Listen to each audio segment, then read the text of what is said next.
call to order the Sparks City Council meeting for September 11th with a roll call.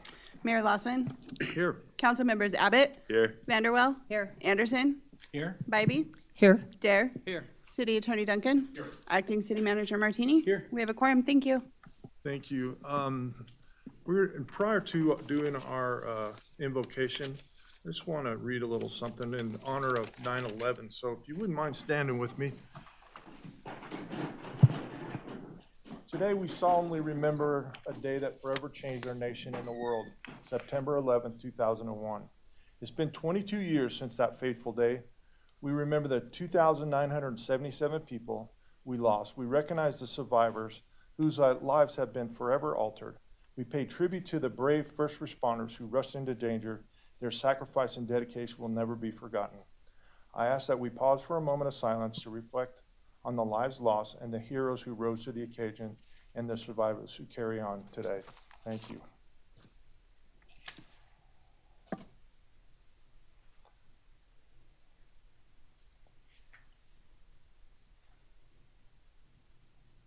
Thank you, everybody. Now we'll go on with the invocation. Councilman Dare. Sure, would you please join me in a word of prayer? Lord, we come to you and we, Lord, just pause on this day to say thank you that you walk with us in the hardest of times, in the most difficult of moments, even as a nation and as a people. Lord, we do thank you for our first responders, for our fire and our police and our EMT paramedics who made such a difference. But Lord, that day, there were also civilian heroes all over the place. And truly, our military and our nation stepped up in so many ways. Lord, I do lift up those people who are continue to step up and run towards danger, run towards protecting people. Thank you for their lives. Lord, I particularly want to lift up those families who experience loss, because it may be 22 years to us, but for them it's yesterday, and it just happened, and it's very real. So Lord, I pray you continue to walk with those families. Remind us of the most important things, and remind us how important our freedom is, how to protect them. In your name we pray. Amen. Amen. Will you lead us in the pledge, Ms. Bybee? Absolutely, and I'd like to dedicate this pledge to all the airline crew members, 2 of them with American Airlines from my airline, 2 with United, that were lost that day, and keep them in our memory as well as the first responders. Please join me in this pledge. I pledge allegiance to the flag of the United States of America and to the republic for which it stands, one nation, under God, indivisible, with liberty and justice for all. Okay. All right, let's move on to public comment. Marcy Coopersmith. That's right, we got you first up.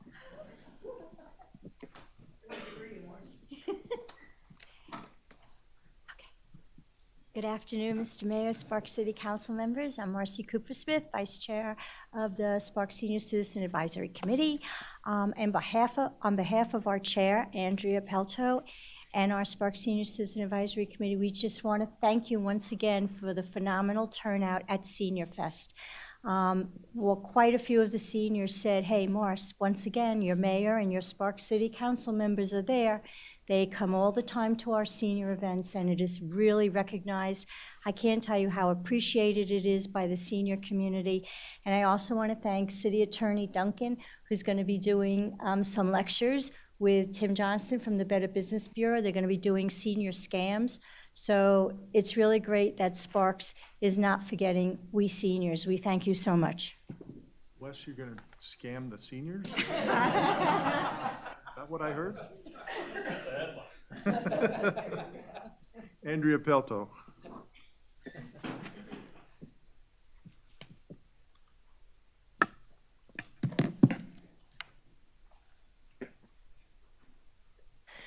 Good afternoon, Mayor, City Council, and Attorney Duncan.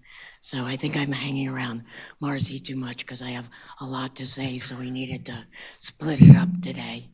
So, but today I'm more before you as a citizen of the city of Sparks.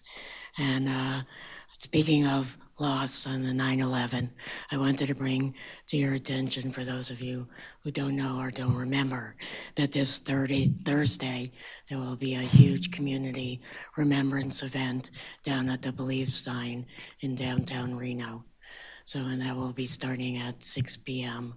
So, and I will be there, as well as I've actually invited Ruth Martini to join me so that we can do additional remembrances of Gino. So we would love to see, any and all of you out at the Believe event on Thursday.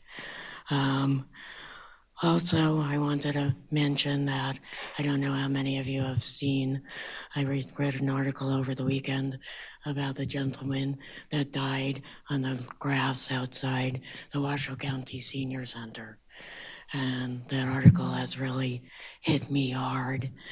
And so I also wanted to mention, as again, most of you know, that Circle of Life Hospice Foundation is raising funds to build a hospice house so that people don't have to die out on the streets or on the lawns of the senior center. They are holding a baseball game fundraiser on September 17th. And if you go to colhospice.com, you can sign up through their link, and then 50% of your ticket price goes to the Hospice House Foundation.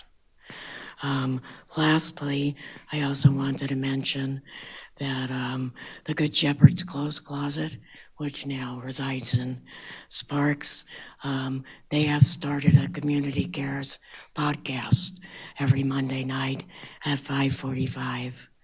And I guess yours truly got talked into being the guest on tonight's podcast, where we'll be talking more about the hospice house and how vital that resource will be to our community.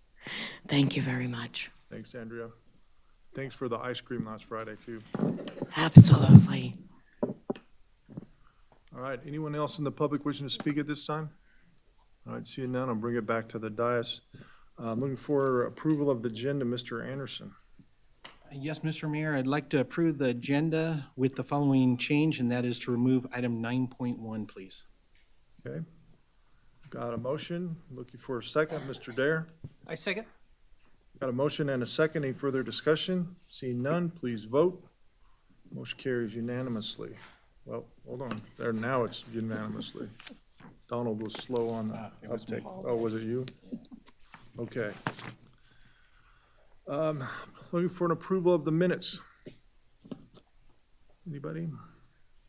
Ms. Vanderwell. I move to approve the minutes of the Sparks Special City Council meeting for August 25th, 2023, and the Sparks City Council meeting for August 28th, 2023. Mr. Abbott. Second. Got a motion and a second. Any further discussion? Seeing none, please vote. Who am I missing? There he goes. Motion carries unanimously. Okay, let's move on to 7.1 and 7.2. Mr. Dare, you have that? This is proclamation for Rick Fieldman and Mike Foster, fallen firefighter memorial. Are you coming down, Chief? We have the wives and widows of the gentlemen here today, so I'd like to invite them out. Please, please. Proclamation. Yep.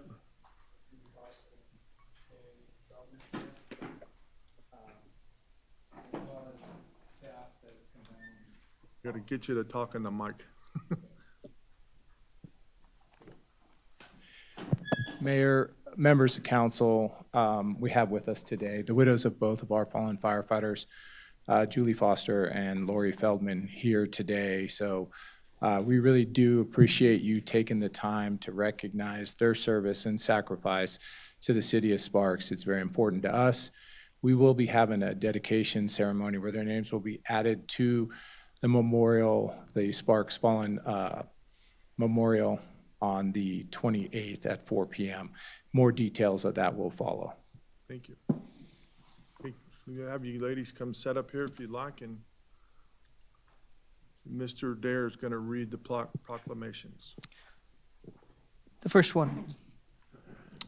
Whereas Rick Marty Feldman was hired as a firefighter by the city of Sparks on July 6, 1987, the Group of 11. He and his brother both followed in the footsteps of their father, who was with the Chino Fire Department in Southern California. And whereas he was promoted to fire apparatus operator on October 30th, 1995, and was always an active participant in department activities.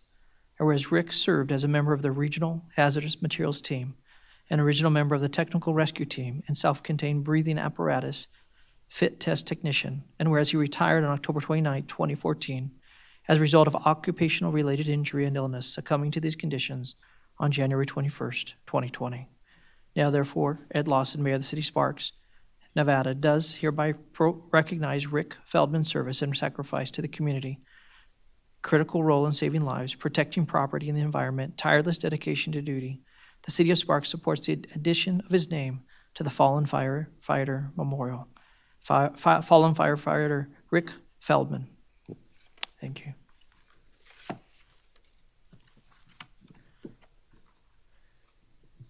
Whereas Mike Foster was hired as a firefighter paramedic by the City of Sparks on December 3rd, 2001, by Fire Chief Lee Layton, and served as a valued member of the Sparks Fire Department for nearly 20 years. And whereas Mike Foster was always friendly, kind, capable, and professional, mentoring numerous other firefighters, paramedics, and emergency medical technicians, EMTs, regarding the delivery of emergency medical services. And whereas Mike Foster contributed to the department's successful operations in many ways over the years, serving as the department's MAP coordinator, and was very involved in emergency medical skill development and training. And whereas Mike Foster retired on June 9th, 2021, as a result of an occupational-related injury and illness, succumbing to these conditions on May 16th, 2023. Now therefore he, Ed Lawson, Mayor of the City of Sparks, does hereby recognize Mike Foster's service and sacrifice to the community, his critical role in saving lives and protecting property, and his tireless dedication to duty. The City of Sparks supports the addition of his name to the Fallen Fighters Memorial. Fallen Firefighter Mike Foster.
Okay, move on to item 7.3, Northern Nevada Public Health Presentation.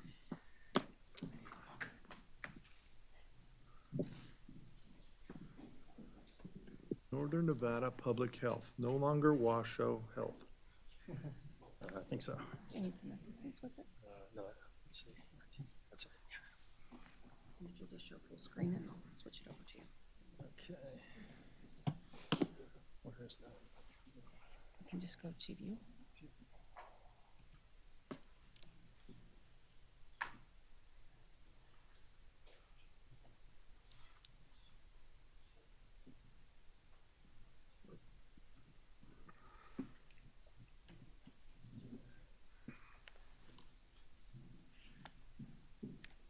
Well, good afternoon, Mayor Lawson and council members. Thanks for having me today. I'm Kevin Dick. I'm the District Health Officer of Northern Nevada Public Health.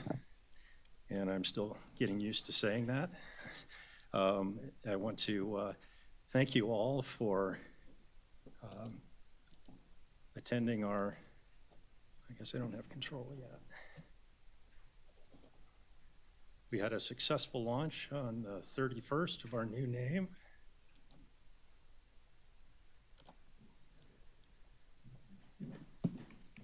There we go. And I want to thank you for being there. We had a record turnout from the Sparks City Council. And so here's you all there, and we very much appreciate the proclamation to make August 31st Northern Nevada Public Health Day. So this work all started a couple of years ago to change our name from Washoe County Health District to Northern Nevada Public Health. And so in 2021, there was a concurrent meeting of the City of Sparks Council along with the Reno Council and the Board of County Commissioners to discuss the health district, and there was consensus that was reached that it would be a good thing to change the name of the health district so that it would better reflect that we're a regional agency and not under the direction of the Washoe County Board of Commissioners.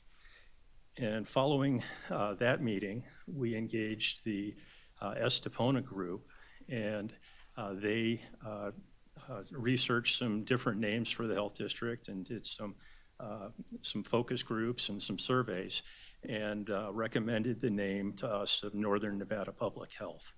In July of 2022, we had another concurrent meeting of the two city councils and the county commissioners, and it was agreed on for the name to be changed to Northern Nevada Public Health, and the interlocal agreement between those three entities that establishes the health district was updated.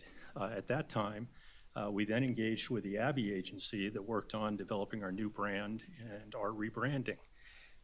And I want to acknowledge Scott Oxerart, who is in the crowd. Scott, please raise your hand. Scott has been with the health district just turned 4 years with the health district. And during that time, he's gone through the COVID-19 pandemic and being in charge of regional communications on COVID-19, and now with the heavy lift of a name change rebrand for the health district. So he's done an incredible job for us on this. Whoops. I'm not good with these controls. So this is a picture of our staff out in front of our new building with the new signage, or our existing building with new signage. And so we have a new name, but we have the same mission. And we also have a much easier website now, nnph.org. And so our email addresses also will reflect that URL at the end of the emails. And we provide a number of services that our community utilizes. We issue birth and death certificates, about 50,000 of those a year. We have our air quality and environmental health permitting programs. We conduct immunizations, and I think that's probably what we're best known for following the COVID-19 pandemic. But this is really an opportunity for us as well to double down on our outreach in promoting our new name and letting people know of all the different services that we do have available. During the pandemic, I explained that we were doing things that provided layers of protection for citizens. And what public health does every day in our community is provide layers of protection against infectious and communicable diseases, and also to protect people from air pollution, water pollution, and land pollution. So we have a number of different program areas. We do disease investigations of reportable diseases. We have a sexual health and a family planning program. And we have walk-in Wednesdays on Wednesday afternoons for our sexual health and family planning programs. And then we do a variety of different inspections with different facilities, restaurants and childcare, public pools and spas, hotels and motels, land development, mobile home and RV parks, gas stations, and more. So a variety of programs that we're doing every day to protect the safety of our community.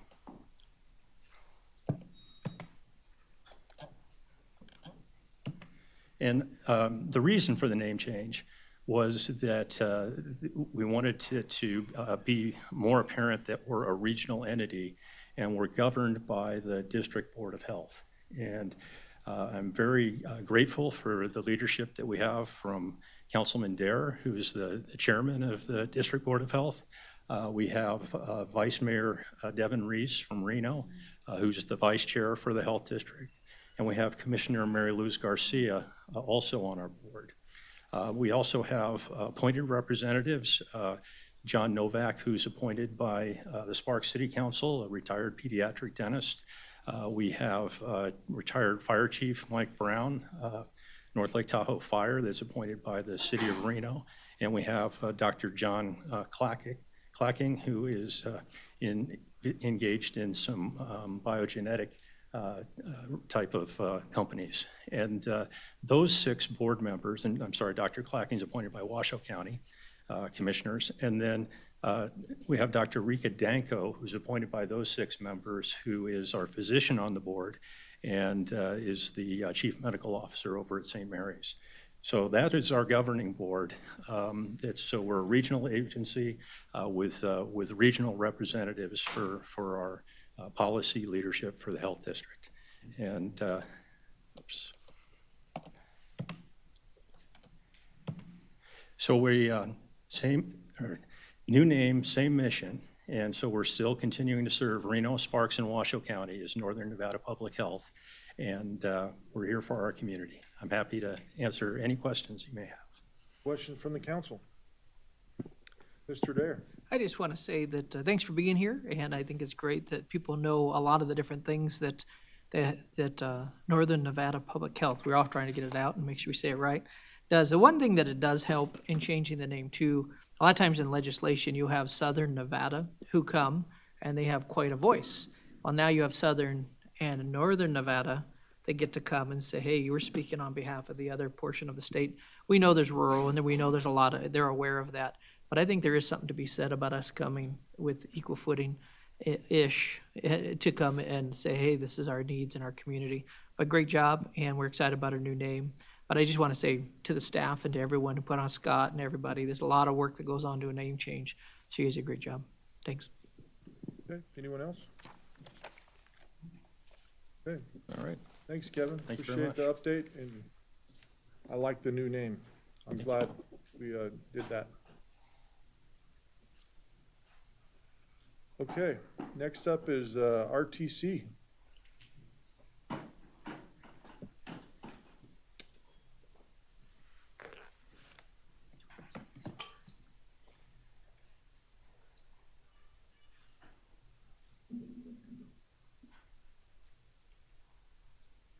So just hit it when I'm ready and then, okay.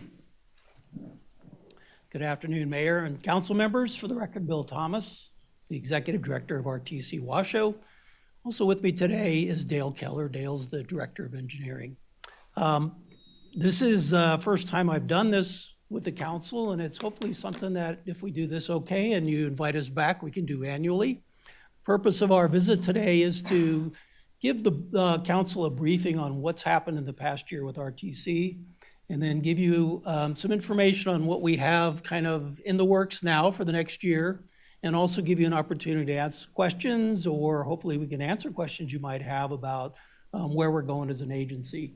I would say, which is probably not shocking to you, that your mayor is a very good representative of the city of Sparks, and he's actually the chair of the RTC board. So we do a good job, I think, at RTC of making sure we approach everything we do regionally. So I'm going to start with a video presentation talking about last year, and then I'm going to do a PowerPoint on things that are upcoming.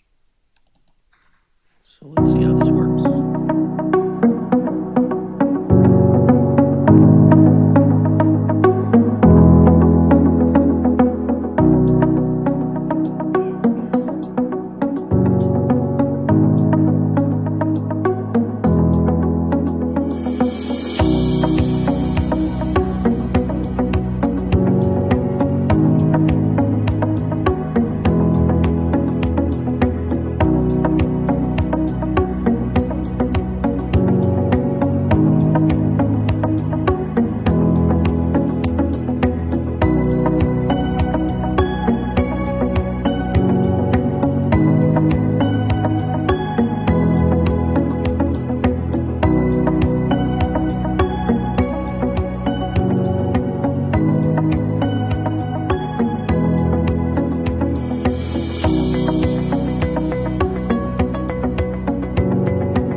All right, with a little assistance, I'll keep moving.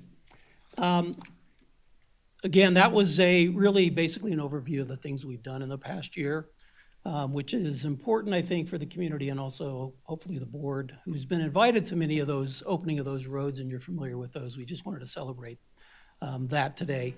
But I wanted to talk about things that are upcoming. You saw this slide very briefly, but I just wanted to talk about the projects that are going to be under construction next year that are either in the city of Sparks or are Sparks related in the sense of being a regional road. Probably the biggest one that I wanted to really touch on is the Audie Wells multimodal project. As you probably have seen, we pretty much wrapped up phase one, got the landscaping in, the sound walls. It's not opened up yet, but it's pretty far along. We've been doing really well in coordinating with the contractor and getting the project ahead of schedule. Our goal is to truly try to shave off a year on that project. Obviously, a lot of things go into a project that's significant, and we're doing our best to make sure we can get it done on time or ahead of time. And we're always targeting the budget to see if we can hit the project on budget. And again, these are projects that will actually be constructed in 2023. In addition, this upcoming year, which we call our fiscal year 24, these are the projects that'll be in design. And one of the things just to make you aware of is obviously with the work that's going on by NDOT on Pyramid Highway, we're working now and moving forward quickly on the Sparks Boulevard capacity improvement, which will be a parallel and companion improvement to deal with some of the traffic in the Spanish Springs area, but that project won't actually be started until Pyramid Highway is completed, so we don't disrupt traffic too much. But that's probably the biggest one on the list in terms of scale and size. I would point out too, a term you're going to see a lot is ITS, Intelligent Transportation System. And we can certainly talk about that, and Dale's leading that effort if you want to get into it. But put very simply, it's making the network smarter and making the network work in a way that is reflective of how people drive. And we've had some great yields in terms of capacity improvements and being more effective and efficient in how we move people with those kinds of projects. And you'll be seeing those in the city of Sparks. The last thing I want to touch on is going back to transit. You saw the slide earlier about achieving 100% alternative fuel 13 years ahead of schedule. Well, actually, we are also moving to a leading edge on a even newer technology, which is hydrogen fuel cell. We are one of the few agencies in the country that's actually on schedule to have these new buses. We've got 8 coming. As you can see, we've got 2 coming in 2024 and then 6 following thereafter. The beauty or the advantage of these is that unlike the fully electric buses, which can run about 300 miles before they get recharged, these hydrogen fuel cell buses actually run much like an internal combustion, where you fill the tank and it drives till it's empty. So we can get up to 370 miles in each one of these buses as they're filled up. The other thing is, one of the challenges we've had with all electric buses is the weather. When it's hot out, the air conditioner has to run, which drags down the capacity of the batteries. Same thing in the winter, it's the heat, and in the summer, it's the air conditioning. So this particular bus will let us meet some of those routes that are more challenged in terms of being able to provide 300 miles a day plus to service our customers. So I am going to talk about one more thing. You saw this slide also in my presentation, but it is something that I felt like I needed to make you aware of. So you can see on the top chart what the trend is in terms of gallons per capita. So in other words, how much gas people are buying. Obviously, we're growing as a community, but you just look around, you can see more Teslas and electric vehicles on the road. People are buying more hybrids. Cars are more fuel efficient. So in effect, what's happening is the gallons per person is going down, and that's what this shows you. So each person's buying less. That dotted line is really the trend. And then if you look at the other chart below it, which is also very important, is people aren't driving less. So in other words, people are consuming less gasoline, which pays for all of our roads, but they're also driving more. So this is a challenge for us that we're looking at, and we'll make sure we keep the Sparks Council advised as we move forward. I would point out, we just recently closed our fiscal year end for last year, and we're about 1% down from budget on sales tax. which I imagine, City of Sparks is dealing with sales tax adjustments, but perhaps more importantly, the fuel tax is down about 3.3% for budget. So we're actually starting to see the effects of this trend in terms of the actual revenue coming in. The good thing is we have an index fuel tax, which allows us to collect more to keep up with the cost, but the overall trend is really one of increasing demand on roads and less revenue. So with that, I will close my presentation, and Dale and I are here for any questions. Oh, I'm sorry, before I do that, I did want to mention, I passed out hopefully to each of you, and if I didn't, I'll give them to you.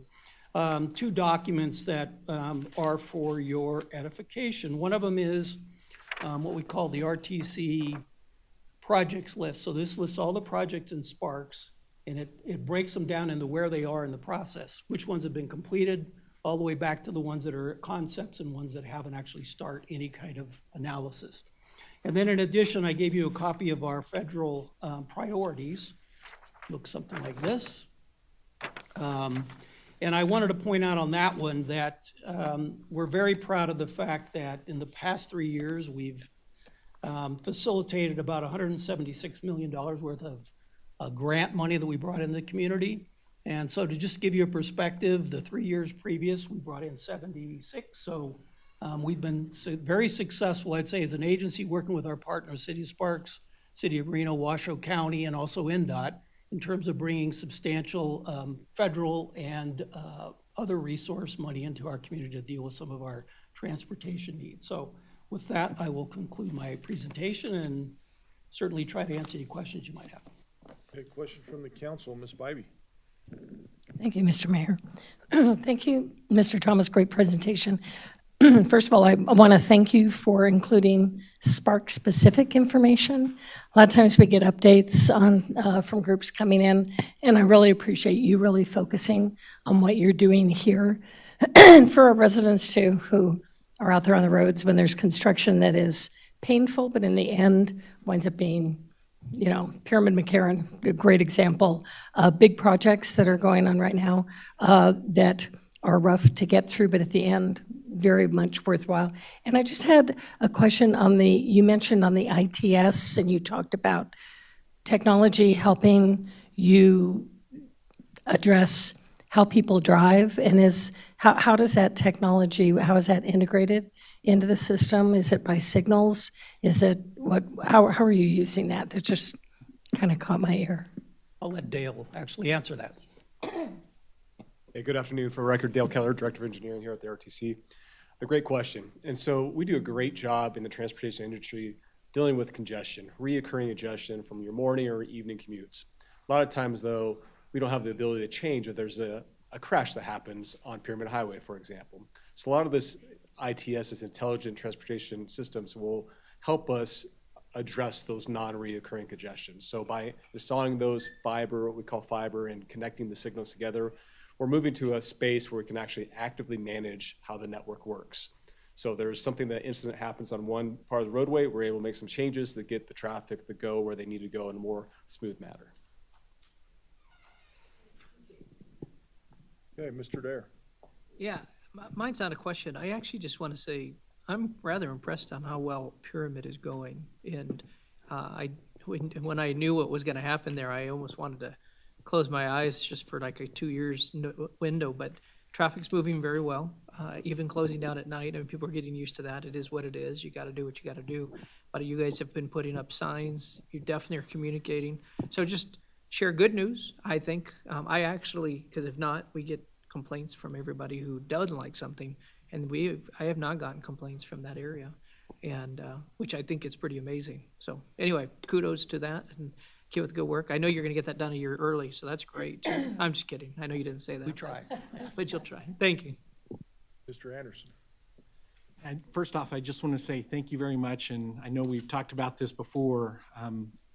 You guys do a wonderful job on the public information, public notice, everything from public meetings to social media, everything you do to advise them of whether it's short-term changes to long-term construction projects and stuff.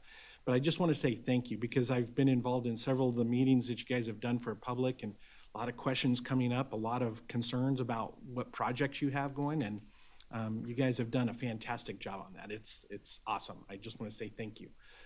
I do want to just echo kind of what you said, though, as far as your funding. My background is actually in the fuel industry, and I too am very concerned about how the revenue is generated for RTC on the index tax, because it's going to be combined over a dollar a gallon at some point, the way that it just keeps going, and I really have a lot of heartburn over that. As well as the fact that, yeah, I mean, you can sit at a light sometimes and see 2, 3 Teslas or other electric vehicles pass by you, which are not paying the same amount of taxes for the roads that the gasoline vehicles are. So with that being said, I realize this is something you guys are looking at and trying to figure out how to navigate, but it's definitely something that has to be at the forefront for the organization. So thank you. You want to touch on that, what happened at the legislature, Bill? Sure. Our board, RTC board's been very proactive and directed us to get engaged. We just, this past year, working with NDOT, there was a study that was completed, took about a year, involved a lot of players across the state that came up with a couple suggestions on how to move forward to deal with the issue of, electric vehicles or vehicles that don't use petroleum-based fuel. Unfortunately, that didn't really go anywhere at the legislature. So at least probably 2 more years before it comes up again, we will be considering and recommending our board what options we may have in terms of dealing with it. I think everybody's aware of it. I think the issue is it's going to be very challenging in terms of implementing a new system. And also, I think, it's a major change. That's always a hurdle when you're talking about trying to get legislative approval of something, but it's definitely something we're tracking, something we're trying to push. And I can assure you that we will do everything within our power. The challenge is, of course, it starts at the state. There's federal discussion about it. I am not so sure it's going to get resolved there. I think it's going to be a state level solution, but we also need to focus, just like we do with indexing, on our own county. And if there's something we can do here, that's probably what we'll recommend to our board that we do, that we can actually control. But I think everybody knows it's a problem. It's just what's the right fix. You're welcome. Mr. Abbott. I want to thank you guys for doing the taxi bucks for seniors that automatically refilling it. I know I actually just sent that over to someone over the weekend, so hopefully they'll be able to take advantage of it. I did have one, question / suggestion. I know right now you guys have 3 apps. I think it's Umu, FlexRide, and Token Transit. Will those ever be combined into one, so I don't need 3? Or We're trying to move to a universal platform. I think the Transit app is the newest, and that one connects to the other ones. It doesn't really fully do everything, but yes, long-term goal would be to have a single app that manages all of it. And they do a great job individually, just it'd be nice to have one. Certainly. Let's go. Thank you. You're welcome. Okay, anyone else? Thank you guys for being here. Appreciate all you do. Thank you. I'm canceling our meeting on Wednesday, though. All right. I gotta go do Friday off, something for Chairwoman Bybee. Thank you. Thank you, guys. All right, 7.5, Hispanic Heritage Month. Do we have anyone here to accept this proclamation? Okay, Mr. Anderson. All right. Whereas the City of Sparks is honored to observe National Hispanic Heritage Month by celebrating the culture, heritage, and countless contributions of those whose ancestors were indigenous to North America, including Mexico, as well as those who came from Central America, South America, Spain, and the Caribbean. And whereas what began in 1968 as Hispanic Heritage Week under President Lyndon Johnson was expanded by President Ronald Reagan in 1988 to cover a 30-day period starting on September 15th and ending on October 15th. And whereas the date of September 15th is a significant date because it is the anniversary of independence of Latin American countries of Costa Rica, El Salvador, Guatemala, Honduras, Nicaragua, Mexico, and Chile. Celebrate their Independence Days on September 16th, September 18th, respectively. And whereas during Hispanic Heritage Month, we are all encouraged to connect with the Hispanic heritage and community and to recognize the need to ensure diverse voices and perspectives that are welcomed in decision-making processes, thereby helping to build a stronger community and a stronger nation. And whereas we recognize and honor the many ways that the Hispanic members of the community have enriched the fabric of our society and are rededicated ourselves to address the lack of equal and equitable access to opportunities that many still face. And whereas in the city of Sparks, the Hispanic population represents a wide range of nationalities and backgrounds, all of whom make positive contributions to educational, nonprofit, government, business sectors, which reflect the remarkable diversity of the American people. And whereas Hispanic members of the community continue their rich traditions of significant and diverse contributions to the cultural, educational, economic, social, and political vitality of the city of Sparks. Now therefore, Ed Lawson do hereby proclaim September 15th through October 15th, 2023 as Hispanic Heritage Month.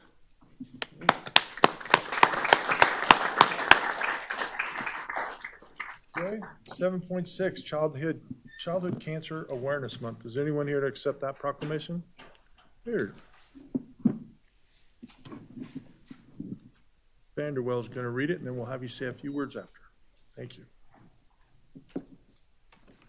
Thank you, Mr. Mayor. Whereas childhood cancer is the #1 disease-related killer of children in the United States, and whereas 1 out of every 263 children in the United States will be diagnosed with cancer before the age of 20, and whereas in Northern Nevada, approximately 135 children are diagnosed with cancer each year, and worldwide, a child is diagnosed every 2 minutes, and whereas thousands of courageous children and adolescents diagnosed with cancer each year are facing life-threatening struggles and are cared for by loving families, friends, volunteers, and healthcare teams who band together to support these most vulnerable patients as they face their cancer journeys.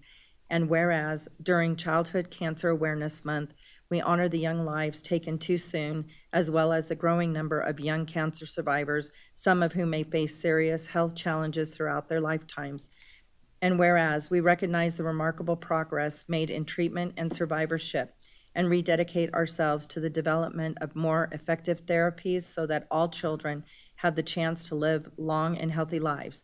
And whereas during Childhood Cancer Awareness Month, we pay tribute to the healthcare professionals, researchers, private philanthropies, social support organizations, and patient advocacy groups who work together with families to provide hope and help to children diagnosed with cancer and to develop better treatments. And whereas in 20 years, the Northern Nevada Children's Cancer Foundation has provided over $7 million in direct financial assistance to local families to ease the tremendous emotional and financial burden on families facing childhood cancer. And whereas the Northern Nevada Children's Cancer Foundation is committed to raising awareness of childhood cancer in Northern Nevada and providing support and assistance to families burdened with this horrible disease during the month of September and throughout the year. Now therefore, I, Ed Lawson, Mayor of the City of Sparks, Nevada, do hereby proclaim September 2023 as Childhood Cancer Awareness Month.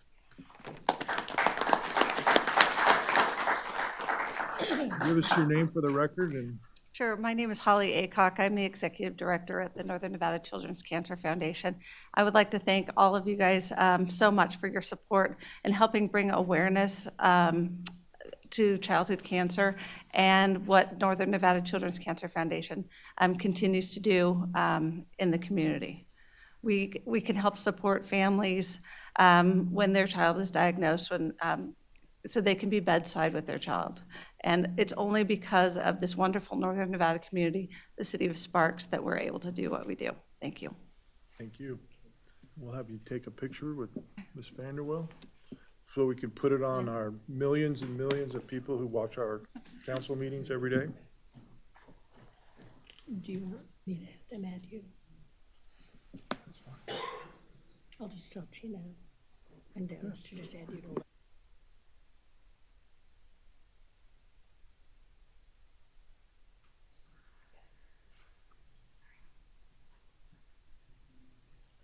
There it is. He already canceled our meeting. Bill Thomas.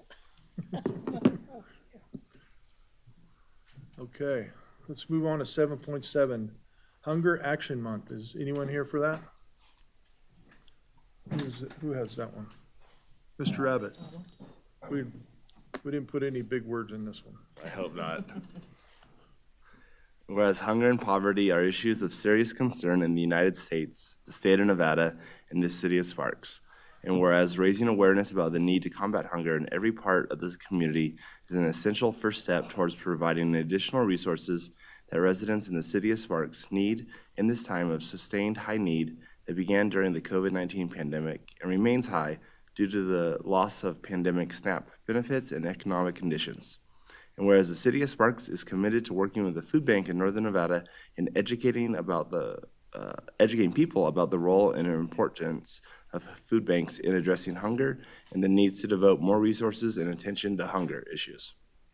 And whereas more than 28,744 individuals in the city of Sparks relied on food provided by the food bank of Northern Nevada in 2022, and whereas the Food Bank of Northern Nevada distributed more than 2.1 million pounds of food through its network of food pantries, partner agencies, kid cafe sites, and other community organizations within the city of Sparks. And whereas food banks across the country, including the Food Bank of Northern Nevada, will host events through the month of September to bring awareness and attention to encourage involvement in efforts to end the hunger in the local community. Now therefore, I, Ed Lawson, Mayor of the City of Sparks, do hereby proclaim September 2023 as Hunger Action Month. Okay, thank you. Okay, let's move on to consent items. Anyone wishing to pull a consent item? If not, I'm looking for a motion. Mr. Anderson. Move to approve consent items 8.1 through 8.4 as submitted. Ms. Vanderwell. Second. Got a motion and a second. Any further discussion? Seeing none, please vote. Motion carries unanimously. All right, let's move on to 9.2, consideration, discussion, and possible approval of the mayor's recommended appointments to the Sparks Police Advisory Committee from the following pool of applicants listed in alphabetical order: Richard Armstrong, Chad Dillard, Samuel Fox, John Fry, Christine Garvey, Donald Lightfoot, Dwayne Mathis, Tristan McElhaney, and Geraldine Patella Aro. I messed that name up bad. And William Rula. And I think you have a list of who got chose. Thank you, Mr. Mayor. For the record, John Martini, your acting city manager today. As the mayor introduced, we have 5 vacancies on the Sparks Police Advisory Committee. Procedurally, the vacancies were announced at the July 24th and August 14th council meetings. Applications were accepted until August 25th. The applications were then forwarded to Police Chief Crawforth for his review, and he has provided the mayor with his recommendations. And it's my understanding, Mr. Mayor, that the recommendation from the police chief are supported by you. With that, the names are in your motion today, and I'll be happy to answer any questions you may have. Questions from the council? Okay, then I'm looking for a motion then. Mr. Dare. I move to appoint the following members to the Sparks Police Advisory Committee: Geraldine Patellaro as business representative, Chad Dillard as multicultural representative, and John Frey, Tristan McElhaney, and Dwayne Mathis to the members at large representatives, each with a 2-year term ending September 30th, 2025. Mr. Anderson. I'll second the motion. Got a motion and a second. Any further discussion? Seeing none, please vote. Motion carries unanimously. Thanks, John. 9.3, consideration, discussion, and possible ratification of accepting a federal emergency management agency assistant to firefighters grant in the amount of $235,850 with the city of Sparks requirement to match $23,585 to purchase paramedic school tuition, personal protective equipment, and turnout washers and dryers. Mr. Jacobus. Good afternoon, Mr. Mayor. Chief, I'm sorry, I should call you Chief. Oh, that's okay. Good afternoon, Mayor, members of council. Kevin Jacobus, Division Chief in your fire department. The agenda item I have for you today is what we call the AFG Grant Assistance to Firefighters. This grant is run under FEMA, the Federal Emergency Management Agency. This grant is really for everything except for personnel. So it's all of our education, our training, things we need, apparatus, that type of stuff. What we did is we created an internal team consisting of myself, Division Chief Jeff Sullivan, and Mel Evans, our city grant administrator. We identified our high priority items and went after those specifically. We were awarded that, but here's where it gets a little bit interesting, is Department of Homeland Security had an authentication issue with their email server for about 5 days. That period of time is when our grant notification came out. So we never received an email. What we found was Chief Sullivan and Travis Renslow, our new logistics coordinator, they were looking at some grant stuff and wondering, how often we get awarded, and lo and behold, our award is sitting there. So I jumped into the portal the next day, and what I found was September 10th, which was yesterday, was our due date to accept the grant. So that makes us a little bit unique. This is a ratification of acceptance. So I ran that up the chain through staff and was advised to accept the award prior to the deadline. So that brings us where we're at today. The grant's a 10% match, so I think the grant total is gonna be $235,850 from the feds. Our portion of that is $23,585. And what that means for us is 7 of our personnel can go to paramedic school. We can purchase 84 suits for personal protective equipment for our EMS calls. And the end of it is kind of what I'm more excited for is we have 3 sets of turnout washers and dryers. So part of this will go for Station 6. We'll get to outfit that station right out of the gate the way we want to do it. And then it also helps an existing CIP project we have at our Fire Station 1 to add 1 more set of washers and dryers for our personnel.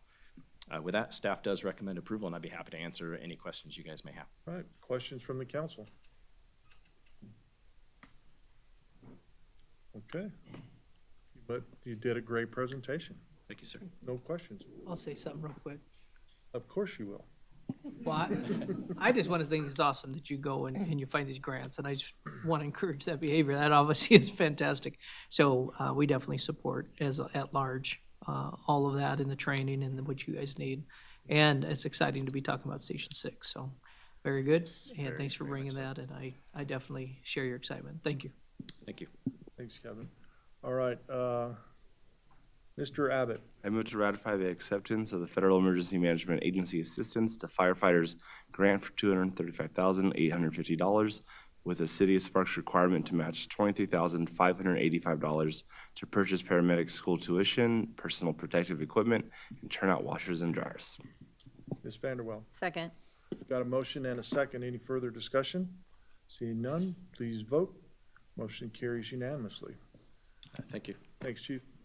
All right, 9.4, consideration, discussion, and possible approval of a consulting agreement, AC 5981, with Jacobs Engineering Group, Inc., in the city of Reno for design and construction manager at-risk support services for the Truckee Meadows Water Reclamation Facility dewatering building project in the amount of $4,066,496, with Sparks share being $1,275,659.79. Casey. All right, well, good afternoon, Mayor Lawson and members of council. For the record, my name is Casey Menser, and I'm the treatment plant manager at the Truckee Meadows Water Reclamation Facility. So this design and construction manager at risk support services agreement really focuses around the dewatering building project at Tumwharf. Dewatering itself is really the step in which all the pollutants that are removed in the treatment process are concentrated by removing as much water as possible using 2 really large industrial centrifuges. Now, our existing dewatering operation has a number of shortcomings, and this project is looking to address those. Specifically, the most significant shortcoming that our dewatering operation has is that those 2 centrifuges are running effectively 100% of the time, 365 days a year. And so there's really no true redundancy there. Typically, the best industry practice is that if you have equipment running, a really important fundamental process like this, you would have the pieces of equipment needed to run plus 1 extra. That way you could do maintenance, or anytime that you have unexpected downtime, you could accommodate that without having any kind of lapse in continuity of operation. So we've looked at a number of different ways to sort of add that capacity, adding additional equipment, adding new technology or different technology. And what we've realized is that to try to shoehorn something into our existing building, which was originally constructed in 1984, is not terribly viable given the amount of retrofits or upgrades to the existing structure and the additional buildings we would need to add to support that. And so we've been working since 2022 with Jacobs Engineering at looking at alternatives, reusing the existing building or building a new building to accommodate the dewatering operation, with this new facility being the recommendation. We're looking at doing this with a construction manager at risk, or CMAR process. Traditionally, we do sort of a design with the engineer, and then it goes out for bid, and then a contractor is then selected. This is a little bit different, given that there's a lot of complexity with this, and so we're looking at doing a CMAR, which is when we bring the contractor in during the design stage to really work out a lot of the nuances about constructability or construction phasing, those kinds of specifics. So with it being a CMAR, I will have to come back before you a few more times, specifically to hire the CMAR. This is just for the engineering design, and then the CMAR support services. So this is part of the Tom Wharf approved CIP, and with that, I'm happy to answer any and all questions. Questions from the council? Okay, Casey, you're good? All right, I'm looking for a motion then, if there's no questions. Mr. Anderson.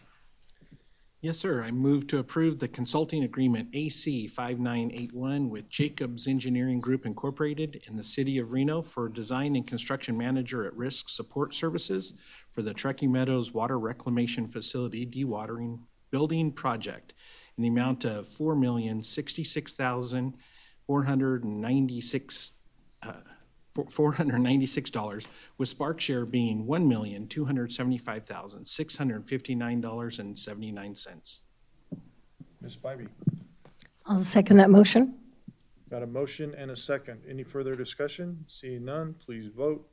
Motion carries unanimously. Thanks, Casey. Thank you. 9.5, consideration, discussion, and possible approval of an interlocal agreement, AC 5982, with Regional Transportation Commission of Washoe County to reimburse the city of Sparks for the purchase of a specialized micro-mode maintenance equipment with the RTC reimbursement of 95% of the actual cost, not to exceed $190,000. Amber. Good afternoon, Mayor, members of council. Amber Sosa, Transportation Manager.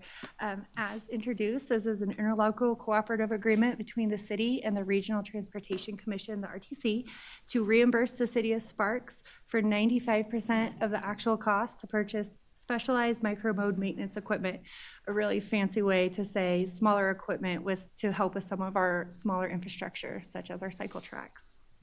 You may remember in April of 2021, the city entered into a similar agreement with NDOT, where NDOT made available requirements of that federal funding required that the maintenance machines meet all of the requirements of the Buy America Act. The city bid this project twice. We bid it once in January of 2022, again in August of 2022, and we had to reject all of the bids for both of those procurements because none of the bidders could meet the Buy America requirements. City of Sparks maintenance and engineering teams reached out to vendors. We reached out to NDOT's admin to see how we could possibly move forward, and were unsuccessful at finding a path. With no clear direction forward, the agreement between the city and NDOT expired in June of 2023. The agreement before you today with the RTC represents another way forward to support this, to purchase this much needed maintenance equipment. Through this, the RTC will reimburse the city of Sparks up to 95% of the actual cost, or up to $190,000. We anticipate purchasing 2 maintenance vehicles with this amount, and the agreement does require the city to initially fund 100% of the equipment purchase. This equipment is needed to help Sparks maintain, again, those narrower, more specialized infrastructure, such as our cycle track that's on Victorian Avenue and the new cycle track that's currently being constructed on the Audi project. With that, I'm happy to answer any questions. Questions from the council? Mr. Anderson. I have a question. So if the grant expired, the one that we were looking to accept from NDOT, or I guess we accepted it, we just couldn't complete the purchase. Does that mean that we're not going to be responsible for maintaining the Pyramid Way bike path? Nice try. Unfortunately, those are two different conversations, so no, one does not relate to the other. All right, thank you. Gotta ask. You gotta ask. The answer might be yes, who knows? Anyone else? All right. With that, then I'm looking for a motion. Mr. Dare. I move to approve the interlocal cooperative agreement, AC 5982, with the Regional Transportation Commission of Washoe County to reimburse the city of Sparks for the purchase of specialized micro-mode maintenance equipment with an RTC reimbursement of 95% of the actual cost, not to exceed $190,000. Mr. Abbott. Second. Got a motion and a second. Any further discussion? Seeing none, please vote. Motion carries unanimously. Thank you, Amber. All right, 9.6, consideration, discussion, and possible approval of 2 opioid-related litigation settlements pursuant to the One Nevada Agreement on allocation of a opioid, I don't know why I can't say that word, recoveries, One Nevada Agreement for participation in a $218,940,036.51 settlement with Walgreens, which is AC 5986, with the city of Sparks' anticipated share being $510,384.32, paid in 15 annual installments, and participation in a $145,960,024.30. Brandon, there's a lot of Needs the cents in 32 here. cents. Yeah. Settlement with Tiva AC 5987, with the city of Sparks' anticipated share being $340,256.21, paid in varying installments over 20 years. Thanks, Brandon. Mr. Mayor, members of City Council, Brandon Sendall, Senior Assistant City Attorney for the record. Item before you is 2 of the newest settlements from our outside counsel, Eglett Adams. As you know, Eglett Adams has been working on various opioid litigation cases for the past 3-4 years. This is the newest settlement. It's very similar to all the other ones that you've previously approved. These are two of the bigger ones so far. As you said, it's just about $850,000 over the next 10 to 15 years. Outside counsel is recommending approval. I can answer any questions. Ms. Bybee. So Brandon, will you remind us on these settlements, where does that funding go that were awarded through these grants? Or not grants, through the settlement, where does the funding go? Well, it is restricted. They're restricted funds. They can only be used for certain things. And I use the example of the old tobacco settlement funds in certain jurisdictions being used for some slush fund projects, building stadiums, things like that. It has to be related to public health, some sort of tie-in with the opioid crisis. Firefighter pay, police officer pay, medical equipment, things like that. So is that pretty clearly spelled out that we know as we receive these settlements where Sparks is able to allocate those funds? Yes, I've been working with outside counsel and our finance department actually just in the last month or so to make sure that we have the right definitions and restrictions on those funds. Okay, that'd be helpful. I'd appreciate a list when we've decided on all of the litigation as it settles and where the funding is actually going. I think that'd be good information. I can get you a little more detail on that. Okay, that'd be perfect. Thank you. Thank you. Anyone else? Okay, if not, I'm looking for a motion. Mr. Abbott. I move to approve the proposed Walgreens AC-5986 and Tiva AC-5987 settlement agreements and authorize the city manager's office to execute the necessary settlement and participation forms. Ms. Vanderwell. Second. Got a motion and a second. Any further discussion? Seeing none, please vote. Motion carries unanimously. Thanks, Brandon. 9.7, consideration, discussion, and possible approval of amendment number 1 to the employment agreement AC 5918 between the city of Sparks and Walt W. White. Jill. Good afternoon, Mayor, council members. Jill Valdez, Human Resources Director for the record. Originally, you approved an employment contract with Chief Walt White on February 22nd of 2023. And in the negotiation of that contract, both parties, the city and Mr. White, believed that he would be recognized by Nevada PERS for public safety category of benefits. However, after he started working and the city began to work with Nevada PERS, the city learned that he does not qualify for PERS purposes in Nevada. Because the negotiation on both sides included an expectation of the Nevada PERS contribution, which is approximately $37,000 higher per year, we came back to you to consider some alterations and modifications to the contract.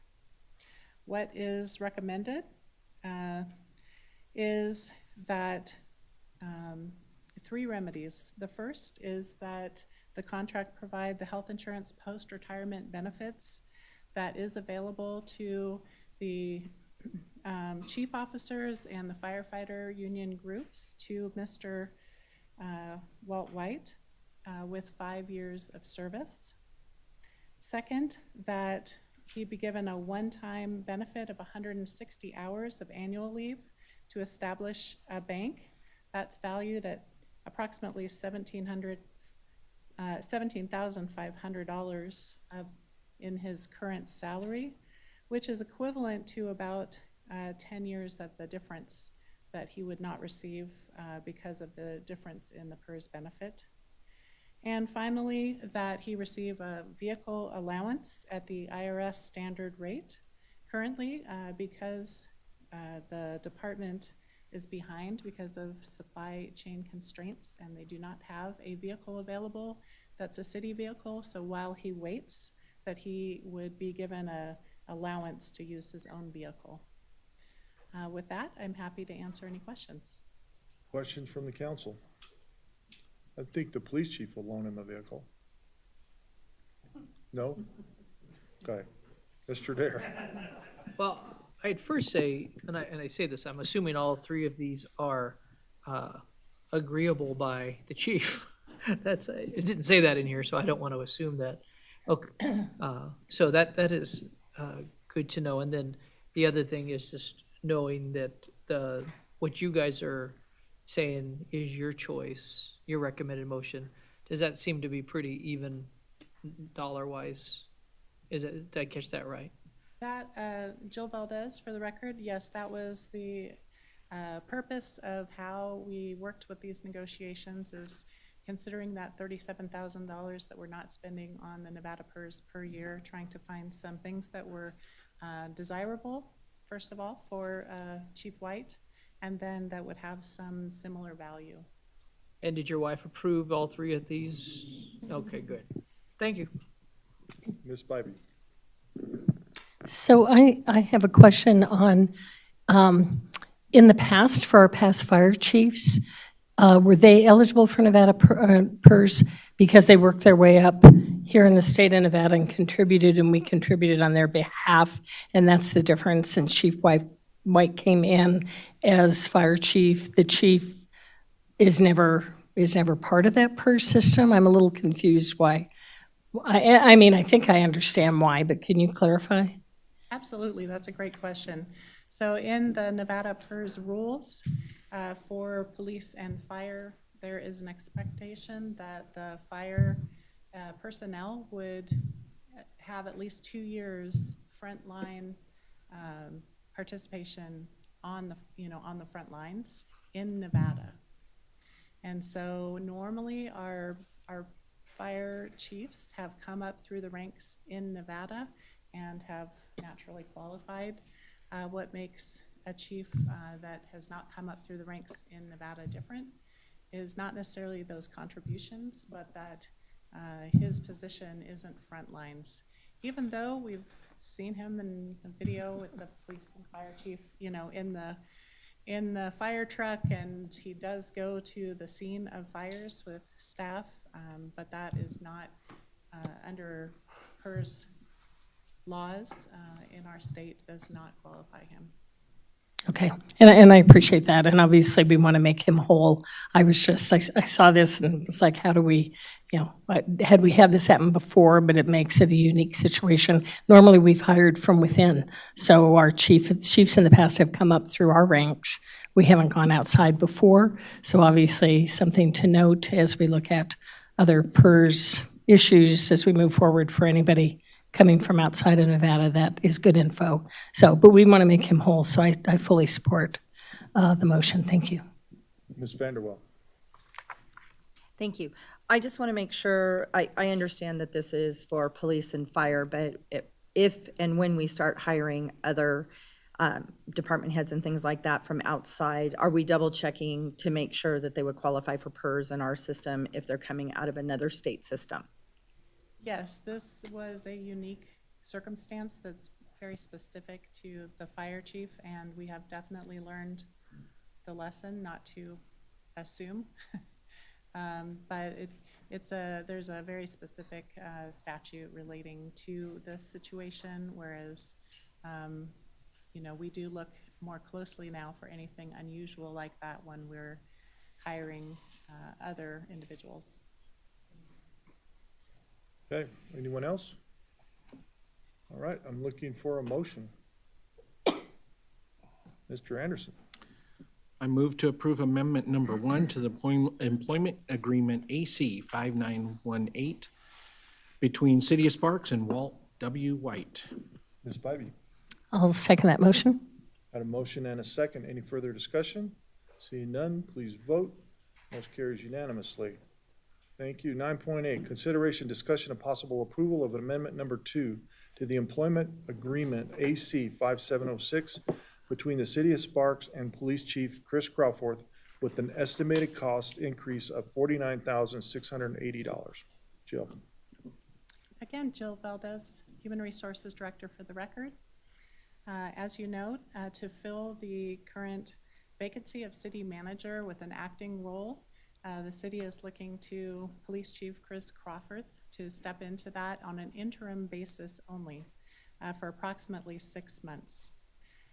To effectuate that, an amendment to his contract would provide him with a biweekly amount of $2,070 of acting pay for an anticipated total in the period of $49,680. If approved, he would act through March 31st of 2024, and that $49,680 includes both the acting pay and the PERS associated with it. In addition, in this recommended change to the contract, we'd like to recognize that he's stepping up and taking some risk to himself and his career, and for his willingness to do that in the interim, it's recommended to extend his current contract through June 30th of 2026, and to add some language presuming that if he is terminated within 6 months of hiring the new city manager, his termination would be presumed to be without cause, allowing him to have a severance package. With that, I'm happy to answer any questions. Questions from the council?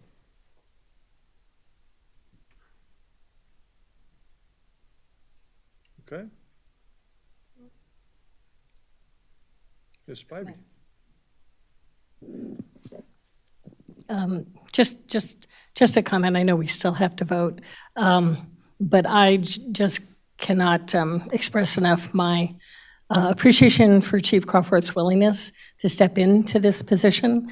His leadership has been extraordinary on the police side, and I think he brings to the city just a calm, strong, great leadership that for all of us in times that have been a little rough right now for us, I appreciate, and I know that I anticipate he will do an amazing job stepping into this position. I also appreciate the deputy chiefs and the rest of the management of the police department who will step up and have some opportunities to move into positions of leadership to cover and make sure our police department is whole. And I have no doubt that they will be, because you've got very able people in your deputy chief positions right now that I have a lot of confidence in. So I'm absolutely in support of this motion. Thank you. Okay, anyone else?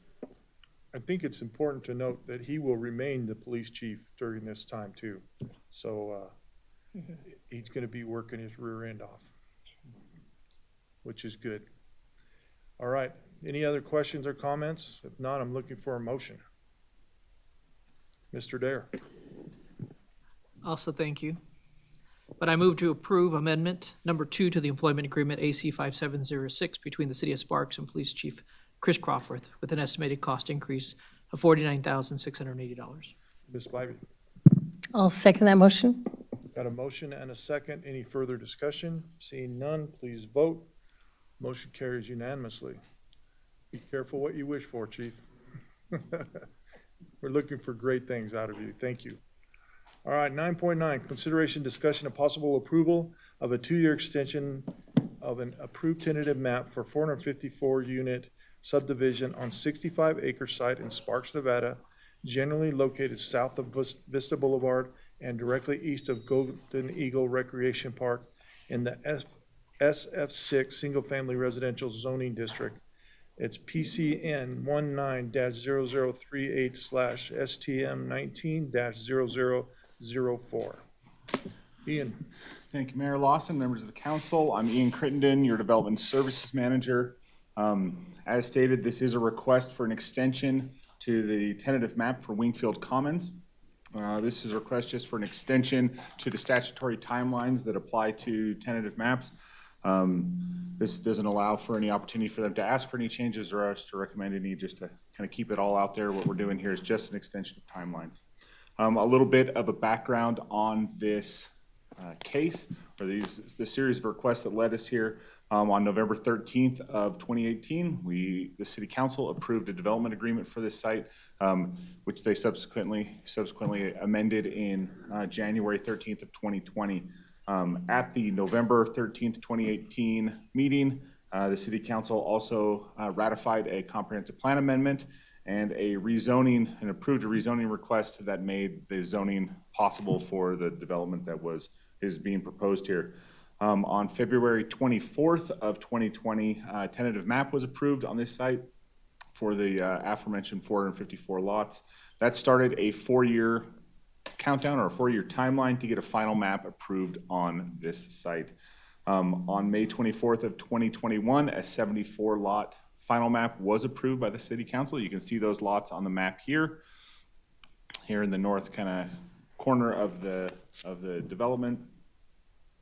And this met that 4-year timeline. They came in time to get that 4-year timeline accomplished. However, it started a new timer for them for subsequent final maps. They have 2 years between subsequent final maps to be able to bring a new final map in front of the City Council. So the developer did file this final partial tentative map. So because the final map that has been was recorded on, or not recorded, but approved on May 24th of 2021, it therefore ran out, the 2-year timeline ran out on May 24th of 2023. The developer has submitted a request to get an extension, which is permitted per state law. Staff supports the developer's request and recommends that the City Council approve this request. That concludes my presentation. I'm available for any questions. The applicant's representative is also here if you have any questions for her. I also believe she has a few brief comments she'd like to make. Got any questions to start with from the council? Okay. You can come on down and give your comments.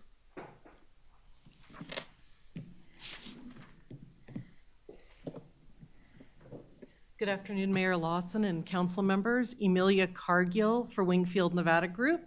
And first, I'd like to say thank you very much to Ian and all of the other staff who have been very, very helpful with this request. It's kind of a strange statute in that it says that as the developer, we can come in and ask for this, or it can be approved after the 10th, after that first 2-year period expires. It's kind of strange in that regard. And so here I am. It did expire in May, and I was here very shortly thereafter talking to Mr. Rundle and Mr. Crittenden to move this forward. And we are prepared to move forward now with Unit 2, as you all know, because I've been here before about this project. We had a few delays with the turn pocket and the some other issues right there where Home Run and Vista meet. We were very successful along with the Foothills HOA and the city. We all worked together and we got that worked out. And we're ready to proceed, and we hope that you all are willing to grant us this extension. I would respectfully request that be approved. Thank you. Okay, questions from the council? Okay, if not, I'm looking for a motion. Ms. Bybee. I move to approve a 2-year extension of an approved tentative map for a 454 units subdivision on a 65-acre site in Sparks, Nevada, generally located south of Vista Boulevard and directly east of Golden Eagle Regional Park in the SF6 Single Family Residential Zoning District, PCN 19-0038-STM 19-004, subject to the original conditions of approval 1 through 15. Ms. Vanderwell. Second. I've got a motion and a second. Any further discussion? Seeing none, please vote.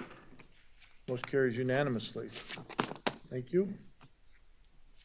9.10, consideration, discussion, and possible approval of a 3-year contract, AC 5985, with UMR for third-party administrator services for the city's self-funded group healthcare plan in the amount of $324,899 for calendar year 2024, $331,995 for calendar year 2025, and $339,252 for calendar year 26.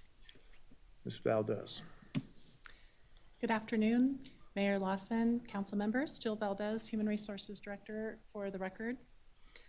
Hometown Health has been the city's third-party administrator since 2016. Their current contract with the city expires December 31st, 2023. This year, in anticipation of the contract ending, the city conducted a comprehensive third-party administrator, or TPA, bid process to evaluate vendor options for the 2024 plan year that begins January 1st of 2024. There are a few reasons why this was so important this year. The first is that for general plan oversight, it's key for us to have an administrative partner who can bring us resources and ideas, and in lead up to the decision to look for bids, the broker, LP, advised the city that our costs are going up significantly in our group health product. In addition to that, over the past 18 months, Hometown Health has experienced a variety of administrative challenges due to their system conversion in 2022, and those have had substantial negative impacts on customer service for our members. When going out, we had 5 TPA vendors provide viable proposals for the 3-year contract period. The top 3 finalists were Hometown Health, Meritain, which is also known as Aetna, UMR, which is United Healthcare. The vendors were evaluated on costs, provider access, contract strength, administrative resources and depth, customer service and technological resources. Another significant consideration for the city was that the provider network allow the city access to City of Sparks hospital providers, such as Northern Nevada Medical Center, enhanced access to local and national providers, and in particular specialties of mental and behavioral health. Other considerations were given for robust technological service solutions. Once we looked at the bids before us, we first looked at Hometown Health, and they did have the lowest cost bid. However, the national TPA vendor platforms provide robust services and products not available to the city with Hometown Health. Annual plan costs for the city's self-insured group health fund can be in excess of $10 to $12 million annually. And the past year, as I said, has seen an increase about 17 to 20%. Therefore, the lowest bidder to administer the plan is not necessarily what we were looking for exclusively and is not the recommended choice.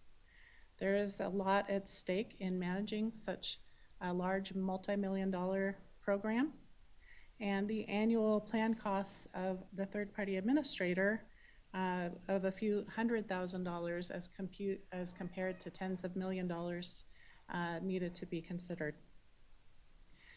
Of the other finalists, there are 2 national third-party administrators. Of them, staff recommends UMR. The highlights of UMR's advantages: first of all, they have a local Reno team. In Reno, they provide us a strategic account manager, a field account manager, clinical case manager, network specialist, claims specialist, and 2 provider network advocates. They provide claims management to manage high-cost claims, and not only the city, but across the country, we're seeing a dramatic increase in high-cost claims driving the overall cost of healthcare. They provide a director of mental and behavioral health services accessible to the city. They are the nation's largest true network with seamless integration for travel. They have broad network choices in Northern Nevada, including Sparks' Northern Nevada Medical Center and affiliated new hospital, as well as St. Mary's and the renowned group of providers.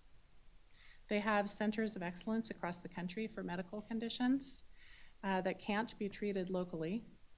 And as compared with what Hometown Health offers, they offer 1 center of excellence in Utah. UMR has experience with public entities and union group health committees. They have 650 public employers covering 1.1 million members. They offer public sector benchmarking and on-demand reporting. They have a system in place to reward providers for their outcomes and to help our employees to locate the best provider with the best possible outcomes. They have low disruption, and what I mean by that is we run disruption reports to see if we made a switch. How would that affect our current employees and retirees and members on the plan? Would they have to switch providers or doctors? If you were to select UMR, they have a match of 99.25% of the providers that our members are currently seeing. Other local and public entities have also changed to UMR recently. Most notable is Washoe County. They have recommended UMR and have experienced a pretty seamless integration and are experiencing positive services for the team that manages the benefits as well as the members on the plan. City of Reno, our closest local partner, is also a new convert to UMR just recently.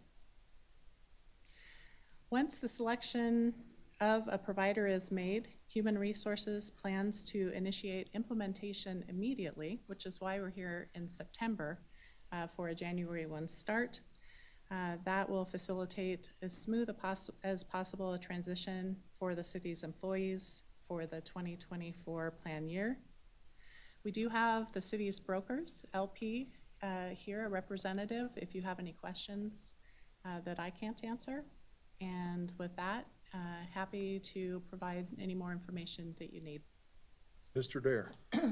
Yeah, I just first want to disclose upon seeking my attorney and talking with him, legal advice. My wife does work for Renown. This decision will not affect any of her pay or anything to my family, but just being wise and careful, I want to put that out there. But I do plan to have a vote in this, so thank you. Ms. Spivey. Yeah, Jill, thank you for all the information, and I think one of the benefits for sure is including our only local hospital at Sparks, Northern Nevada Medical Center, which before we could only do on an emergency basis, and I think supporting our local hospital and then their urgent cares here also. I like the fact that there's mental and behavioral health services that are included, and that it sounds like UMR has a lot of things that will benefit our employees, and really to have over a 99% match so people don't have to switch doctors, providers is really another bonus too. So I think that this is going to be a good decision for us, and I do support the motion on the floor. Okay, anyone else? Okay, if there are no more questions, Mr. Abbott. Yeah, on the hometown health, you said that there was nothing outside of our service. I think just Utah, right? An in-network center of excellence is what is in Utah, yes. And I believe, I did speak with one of their representatives. I know they have UC Davis, San Francisco, UCLA, and Stanford in addition. They do have those, but they're no longer contracted in the same way that they have been in the past. So particularly Stanford was one of their partners in the past. That has changed recently. So their Center of Excellence, that would be the best network rates for the city, Okay. the University of Utah. Got you. And then I'm assuming that you should have cheaper rates if we, with Renown than UMR or anyone else. Is that going to change if we keep, if we do switch UMR and everyone wants to keep going to Renown, we're going to pay a higher rate than we would right now, correct? The analysis that we've done as far as the network costs, when you look at the overall costs, so they're very similar among the three different providers. It is correct that certainly Hometown has an advantage to have the best rates with Renown. What UMR is offering is similar rates, not as substantial contracting rates for Renown, but they also provide very competitive rates for other providers in our area and across the country. So, no, just one more question. I think All the questions you want, sir. Yes, sir. I think we're looking at, Decision. yes, sir, an increase of, I think it was 400, right there. So looking next year, do we think we're gonna end up paying more money or less if we go with UMR? Like what, if we're looking at everyone, what it costs our money out to pay for everybody to be healthy and happy? Normally, I bring that kind of information to you. This has been more challenging because Renown's network is very much centered on Renown, and so it is difficult to project with accuracy what providers our members will use when they have that expanded capacity. So I haven't been able to determine an exact estimated dollar, but I can say that in speaking with Washoe County, that they are seeing at least even and potentially even cost savings. Some of that has to do with what we get from what they're receiving and what we're hoping to receive from UMR is a partner that can really help us evaluate claims trends, look at options for the group health committee to make plan changes that could result in differences in our plan. And, like I said, some of the additional contracts that they have in other locations are significant. Another thing that is important to the city is that some of the high claims costs are big drivers for the increases that we're seeing. And if you think about having low-cost centers of excellence across the country in many different disciplines, being able to have that already networked and at the lower cost means that if we do have claims that are of a significant value, they don't happen as often, but because the high cost is so significant to the city, it is a big part of our claims experience. And so being able to get good network rates for those out-of-area center of excellence claims is really key. Mr. Dare. Yeah, so some of the questions I have on this is, I mean, I think the change is a big deal. And I would say that I like the idea that we could potentially utilize Northern Nevada Hospital easier, all of those things. I just, for me, feel like there's a lot of moving parts to this, as you kind of mentioned. And my question is, do we have to vote on this today? Could we understand this a little bit better? Because I think this decision, I know for a fact that we have a lot of things that are customary to us that have been set up that are not customary to us set up with the new group. Not that they wouldn't want to. I just don't know. I don't know how all the pieces would work together and how the cost effectiveness works. I do, obviously, we started off knowing that Hometown Health is more inexpensive at this point. So that's something to think about. They have been partners. I say that. I personally have some questions about how making sure billing's done right and all that kind of stuff. So I'm actually pretty neutral when I come to this particular conversation at this point. But I don't know that I'm questioning have we done the proper enough studying that I can understand? Maybe you already have. That I can understand what the pieces, the unintended consequences of shifting or not shifting could be. I mean, maybe staying is maybe this other group is all of that. I mean, could we take the time, or are we in a rush? You said you're trying to get this done by January. I don't know how timing works, but I do think a proper something this big.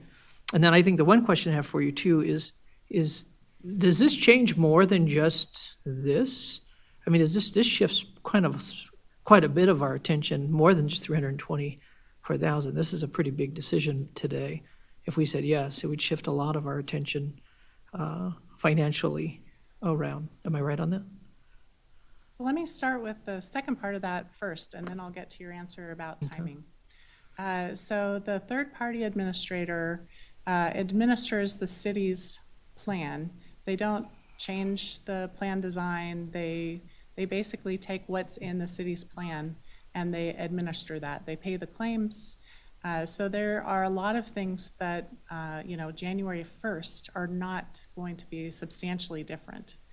One thing that may be different for employees is they get a new card, a UMR card, that allows them to go to providers across the country.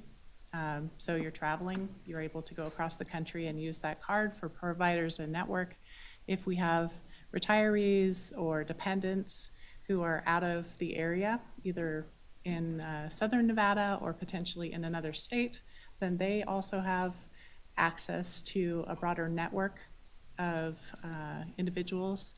Currently, what we have to do if we need providers in another area, for example, if a retiree moves somewhere, Hometown has to contract for a network in that location for that member, whereas UMR has that nationally. So that's one change that individuals would see. They'd see their claims starting to come from UMR, their explanation of benefits. But initially, the changes would not be very apparent to our members because UMR's responsibility is to pay the bills exactly as the plan describes.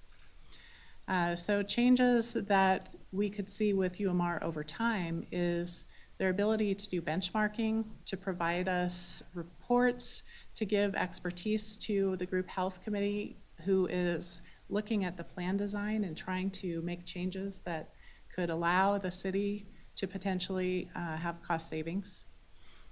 So that expertise is something that many members wouldn't see, but our group health committee would see readily, is more information readily available to them to support what they do in looking at the plan and making changes.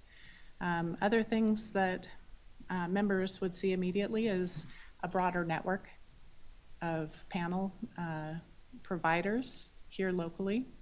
So immediately with their UMR card, they'd be able to go to more providers. Does that answer what you needed to know about what Well, it would some look of the like to make customary that stuff, I change? mean, I is probably where I kind of get some of the things that agreements that we have with Renown and how that works and and then the cost involved. I know you're saying that it doesn't change the plan, but it sounds like it does change the plan.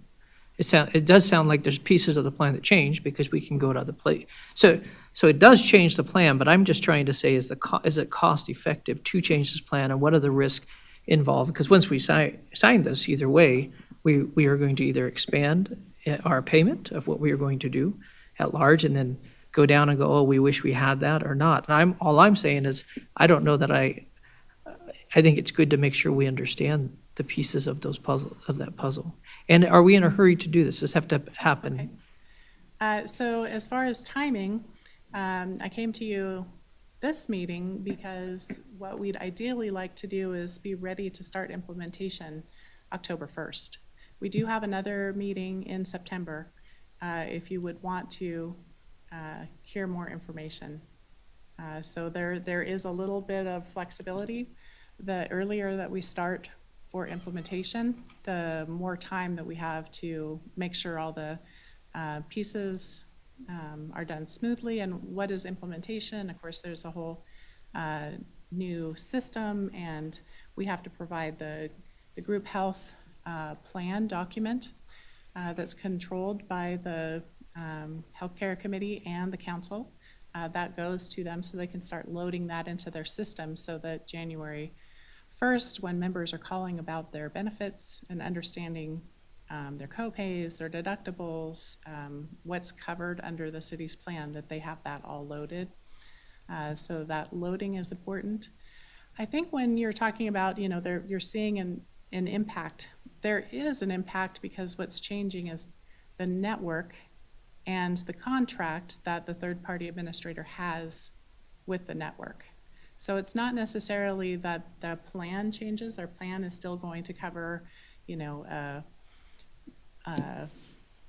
for you to see your doctor at this amount of deductible and 80/20 in network, 60/40 out of network. So those types of things don't change. But I think what you're talking about is, would we see a difference in the contracts behind the scenes that the UMR has with the providers, so those discounts that we get versus what Renown has. Now, we have looked at that information. I didn't bring you specifics today. I could have our LP representative come up and talk more about that. But when we looked at the changes across the board, it appeared that it was very consistent across the three top finalists. Now, there are different things. Renown's contracts are certainly going to be best with Hometown. But when you look at the broad application of different contracts for different types of services, different providers, there's a lot of consistency. And our closest partner, Washoe County, is seeing cost neutral or benefits in their plan. I'll just finish with this. So my thought is because I agree with you, if there's a change, and I'm not saying I'm against that change, I'm not saying either way. If there was a change, I think the sooner the better that you guys can move forward and we can make sure we communicate it. I'm saying, I don't know that, I think some of those details that you talked about, I'd be interested in looking at and knowing that we're making that decision, that I think it affects too many things. And we already have seen health be too high, and we've seen too many things. So I think some of those details really do help. The pluses you mentioned, I don't disagree with Ms. Bybee or anybody on that. I see that those are valuable. But I'm talking, what are the other things? And I think it'd be important for us to look at them. That's just my suggestion. And I may recommend that Nate from LP come up and introduce himself and provide any additional information about what, Let's get through our questions first, and then we can Okay. answer them all. So, but speaking to that, he may be able to advise what could be provided within a 2-week, you know, if it were to be put off for 2 weeks. Mr. Anderson. Jill, I want to thank you and your department for all your work you're doing on this. It's got to be quite the task to research all of this. You mentioned in your presentation about the great success that UMR has had in building their clientele in this area and their local team. I would look at it from my perspective in business that that's wonderful that you're having great success and you're growing a great deal. But now, how am I going to respond to that as a business, being able to staff up and make sure that you don't falter in service? I mean, you would know better than anybody how difficult it is to fill positions in this day and age. I'm just concerned that because you mentioned City of Reno, Washoe County, and I believe there are several others that have come on here locally, how can we be assured that that service is not going to falter because of that success? Another great question. I think that's an issue for any of your choices here today. You know, Hometown has lost some of their business, some of the major players. So, you know, are they going to be able to provide the same level of service if they're not servicing the other public entities? And will they be able to maintain the staffing? That's, you know, an open-ended question. We have been having customer service issues over the last 18 months. That has improved the farther we get out from their conversion process. The UMR and Meritain both are very large national companies, which means that they have a pretty robust bank of individuals across the country who are able to provide claim support, processing, you know, that kind of thing. So they do have backup, so to speak. It's not as ideal as the local representatives. They have promised us local representatives here, but to your point, do we know that they won't have interruptions because of labor market? I can't say that we know that for certain. At least though they do have backups. And they have very high-level systems built that do a lot of the work, you know, in the system in a different way than what we're seeing from the Hometown service, which more of it is manual than what we would expect to see with UMR. Ms. Vanderwall. I just have a couple of questions. With Washoe County and the City of Reno moving to UMR, was it pretty much the same breakdowns as why we are looking to UMR? Yes, they, I mean, I'm sure they have their own reasons, but they certainly have expressed that they were seeking other alternatives because of some of the customer service breakdowns.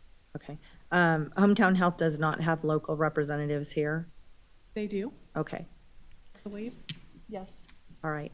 And then also, I have recently been made aware that UMR also does the state of Nevada. So to Councilman Anderson's question about capacity, that's concerning. Also, was the group health committee consulted along the way as we're making these decisions and bringing all of these different considerations forward? I have, with Assistant City Manager Allison McCormick, spoken with all three of the major union representative groups on the voting members on the committee. And their feedback was? Support. Okay. All right, that's it. Okay. Anyone else? Any other questions? I just have one more. How about the people, how many people are on that board? There are 3 voting members on the group, which is our major unions. So the operating engineers, the IFF for fire and the SPPA for the police group. They're the voting members on the committee. In addition to that, we have retiree representatives on the committee. We also have the resolutions that don't have voting members, but who are certainly interested in the outcome. Very much so. I only ask because we keep continually pushing people back to our advisory boards, making sure that we've walked through some of that. And so it sounds like we did that kind of, I say kind of, which I don't know that that's truly, again, I'm just asking if we can help make sure we understand it at large. I think there's a lot of moving pieces, but thank you. Just to that point, we meet every 2 months for the group health committee. We haven't had a committee meeting in the interim. However, the retiree group has been very active in asking for tools because their concerns are the costs are going up for them, and they have a much bigger burden of the costs of their insurance when they're retirees. So they have been pushing the group and human resources to find opportunities for the group to look at what are other similarly situated public plans seeing, what trends do we need to get in front of, how can we get in front of those, who can bring us expertise so that the group can make decisions about the plan design that allows it to be solvent and that allows it to be not so cost impactful for retirees. Any other questions? I just want to respond to that one thing you said. So, but this particular thing is more expensive than Hometown The Health. third-party administrator costs are more expensive. However, when you're looking at a plan that is in the tens of millions of dollars, and what we're talking about here is a little over $300,000 per year, it is a very small part of the overall cost. The premiums are based on the total cost of that plan.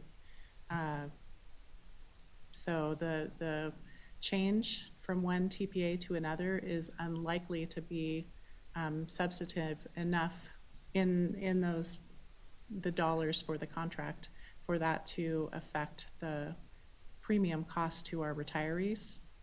What the retirees care most about is the health of the overall large plan, because if costs are increasing like they are now on the overall plan at 17 to 20%, that's substantial for them. And this year in July, they saw a 9% increase in the rates. And the committee was given an opportunity over the next year, before we look at rates again, to try to bring down costs so that the rates don't continue to go up. In your belief, this change will lower those costs?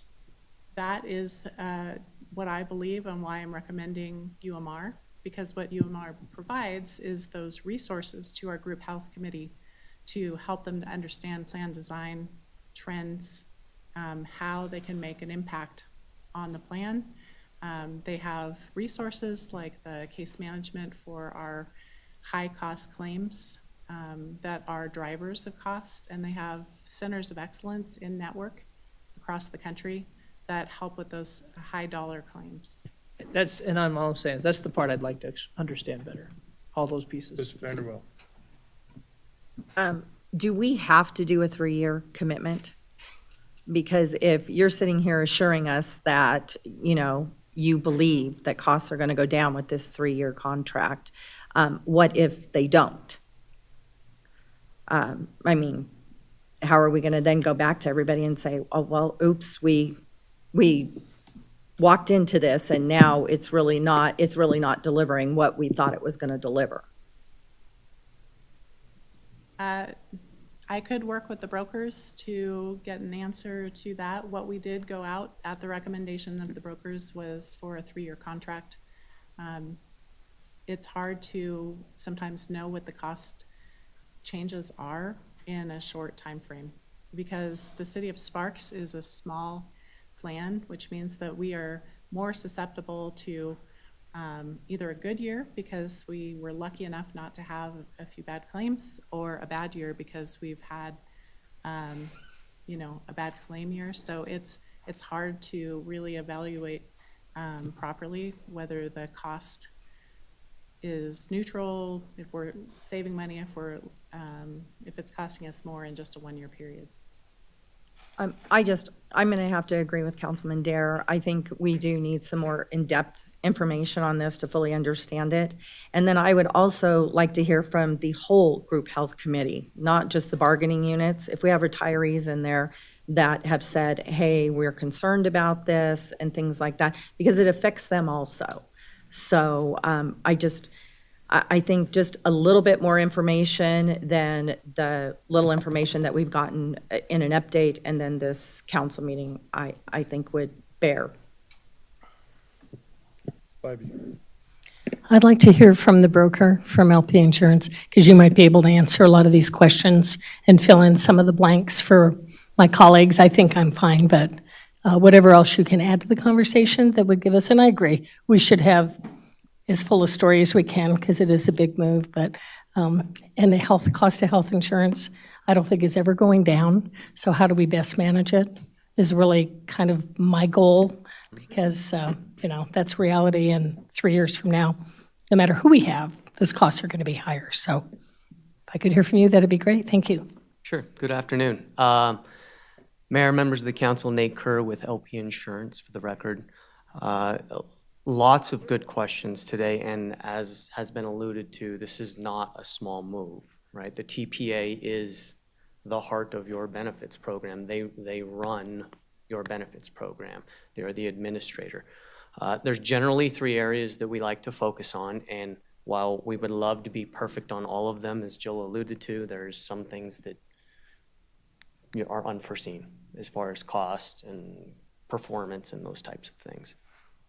So in general, when we're looking at it, we look at network access, right? List of providers, is that adequate? What kind of disruption comes along with that? We look at the fixed cost, right? That is the cost, hard cost that is flat every month or every year in this case. And then the claims cost, the provider contracts that the administrator has. I think what you were kind of alluding to was maybe trying to get a better idea of what that cost impact could be. Very good question. We spent a lot of time on that. It's a very difficult process because most of the networks aren't going to disclose their fee schedules, right? They're not going to make that public and put it out there. So we generally take a very large data set of claims, the performance of your plan, and we run it by them. They take a look at it and they reprice the claims. It's called network repricing. It's an exercise that we go through.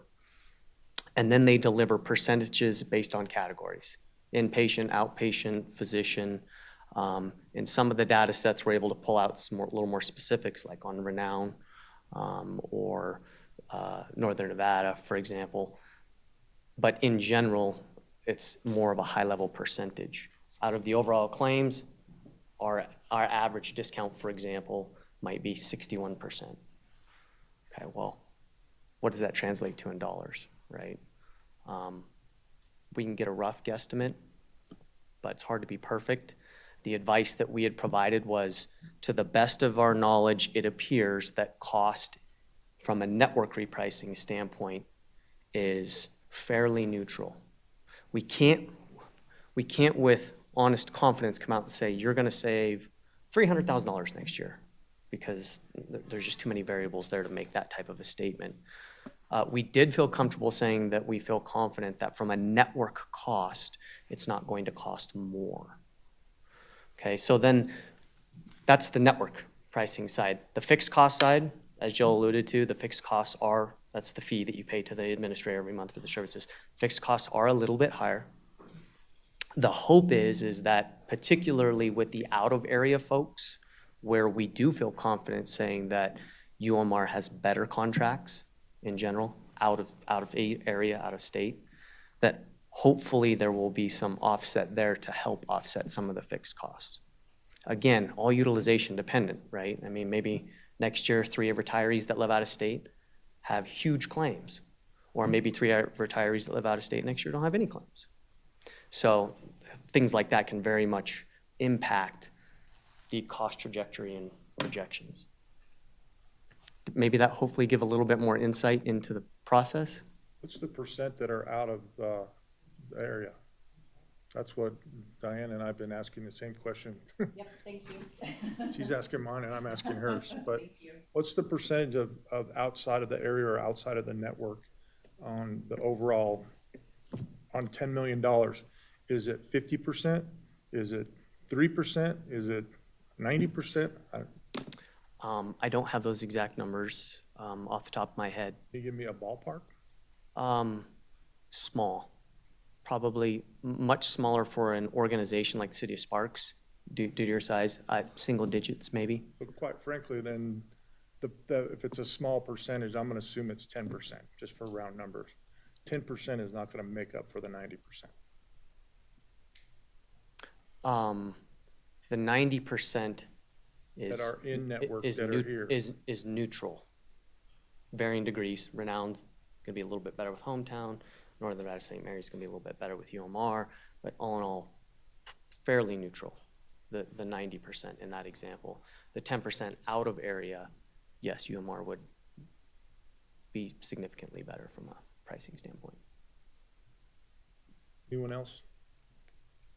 What's your pleasure there, council? Do you want to make a motion? Do you want to table this till the next meeting? What do you want to do? May I ask a question? No, you can't. You're done. No. I thought we were gonna ask, what does it mean if we wait? What issues could potentially arise if we wait for another month to make a decision? 2 weeks would be our next meeting. Well, I don't want to speak for Jill, but there is a lot of work that goes behind making an administrator change. It's not just a switch on the wall that you flip, obviously. There's a lot of data that needs to be transferred. They have to test their system to ensure claims are running accurately, going through audits, eligibility files, plan, doc, review, and build, right? Make sure that the benefits that they are taking over, they fully understand and can make sure that all of those details are loaded into their system. It's a big lift from a resource and administrative standpoint. So obviously with open enrollment looming very soon, right? That's the one time a year everyone makes changes to their benefits. And obviously as the year fast approaches, the sooner the better, I think as was alluded to earlier. Is it impossible to do if we wait another week or two? I don't think so, but again, the more time, the better that you can hash out some of this stuff. There's always gonna be slight bumps whenever you make a change like that, right? As this administrator learns your plan and your intricacies. And so the more time you have to work some of that stuff out ahead of time, the more it pays down the road for overall service to your members.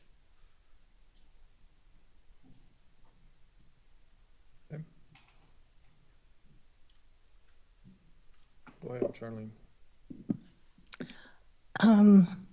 I'm good for today, but it seems like several of my colleagues are not. I would not want it moved any further than our next meeting in 2 weeks, but I would ask my colleagues who don't feel like they have enough information to maybe clarify, what is it that you need? What don't you have today that you would need for us to get from LP and from Jill before we come to our next meeting? If any of you can just give me an idea there so that we can set them, away from here, knowing what will help you so that we can make a decision in 2 weeks. Yes, much appreciated. How do I start? Really, the comparables, the details, the pieces of the puzzle, making sure we understand. I mean, I get the combination. It's like a combination of risk, and you're doing all your different things. It'd be good to kind of see what those lay out. We've heard of this idea. We've talked about this. But I've not seen the more, and it just really does affect much more. The one thing that I'm wondering, and this sounds interesting, and Councilman Anderson alluded to it, is that the other group has taken on a lot more work, and this other group seems to have maybe less work. So with that said, maybe we would get really great service because we are the last ones in the room, maybe. I don't even know. But my bigger concern truly comes back to what I said about our advisory boards. And that's probably one of my biggest things. I think it's hopefully that everyone can hear that it's a theme coming from us. We have advisory boards here for a reason, and we want to hear from them. And so finding a way to include them is important to me. I think it's important to all of us. I say me, I'm not talking for myself. I know we've all said it. But I think lining up the things, lining up the pieces, and that would be important to me, is seeing the comparables. Council member, as far as the committee members, the reason that we place phone calls is just because we were challenged with getting the information to this meeting today. I'm not sure that we will have the opportunity to go to a council or a committee meeting between now and 2 weeks from now. So just looking for a little more guidance as far as if getting support from individuals representing their groups is what you're looking for. I just know, we know that things are coming. Let's just talk at large in general. And so I just think we have advisory boards in place for a reason, and we want to hear from them. And we've had probably 2 or 3 bouts with this happening. And so that's a concern for me. But with that said, even if that cannot happen, I guess, then I would still like to really see the comparables. I'd like to see if Hometown Health lay that out and see the others. We can look at the things, and then we can make a wise decision, and we move forward. And then you guys can do everything you need to do to make it all happen. But that's, everything we vote on today has our name on it, and then the repercussions we are blamed for, good or bad. And so for me, I want to make sure that I see those. Keep in mind too, this council doesn't have control over the health. So we're told what to do, and that key part of this thing is missing in my mind. So those folks need to have they need to weigh in for us. So because there was a time back, in the teens there where we were told as a council, you will do this, and this is how much you're gonna pay for it. And now it seems like that piece is missing, that if this thing goes south, it's all on this council. So I don't want it to go south. Not predicting it to go south, but I'm just saying that it seems we're a little bit ahead of ourselves in this process. To your question, traditionally, the TPA contract has not gone through the Group Health Committee. What does go through the Group Health Committee is plan design changes. So we have a group health plan document that is controlled by the Group Health Committee. And this does not make any changes to the group health plan document. And that is why it's not coming as a recommendation from the Group Health Committee to the council, like you see when we bring plan design changes. Ms. Vanderwell. Regarding getting feedback from the committee, you were able to, on the union representatives, make a phone call and get their buy-in or not. Can't we do that the same with the rest of the committee members, is find out, hey, this is what we're gonna do, and Yes. and get feedback? Terrific. Are we subject to open meeting laws on that, Mr. City Attorney? Other than, we can't meet obviously as a council, but. The city as prior to our time voluntarily made that subject to open meeting law in the sense that we agendize it and do all those things. So, the city has set a precedent for doing that. So having those discussions and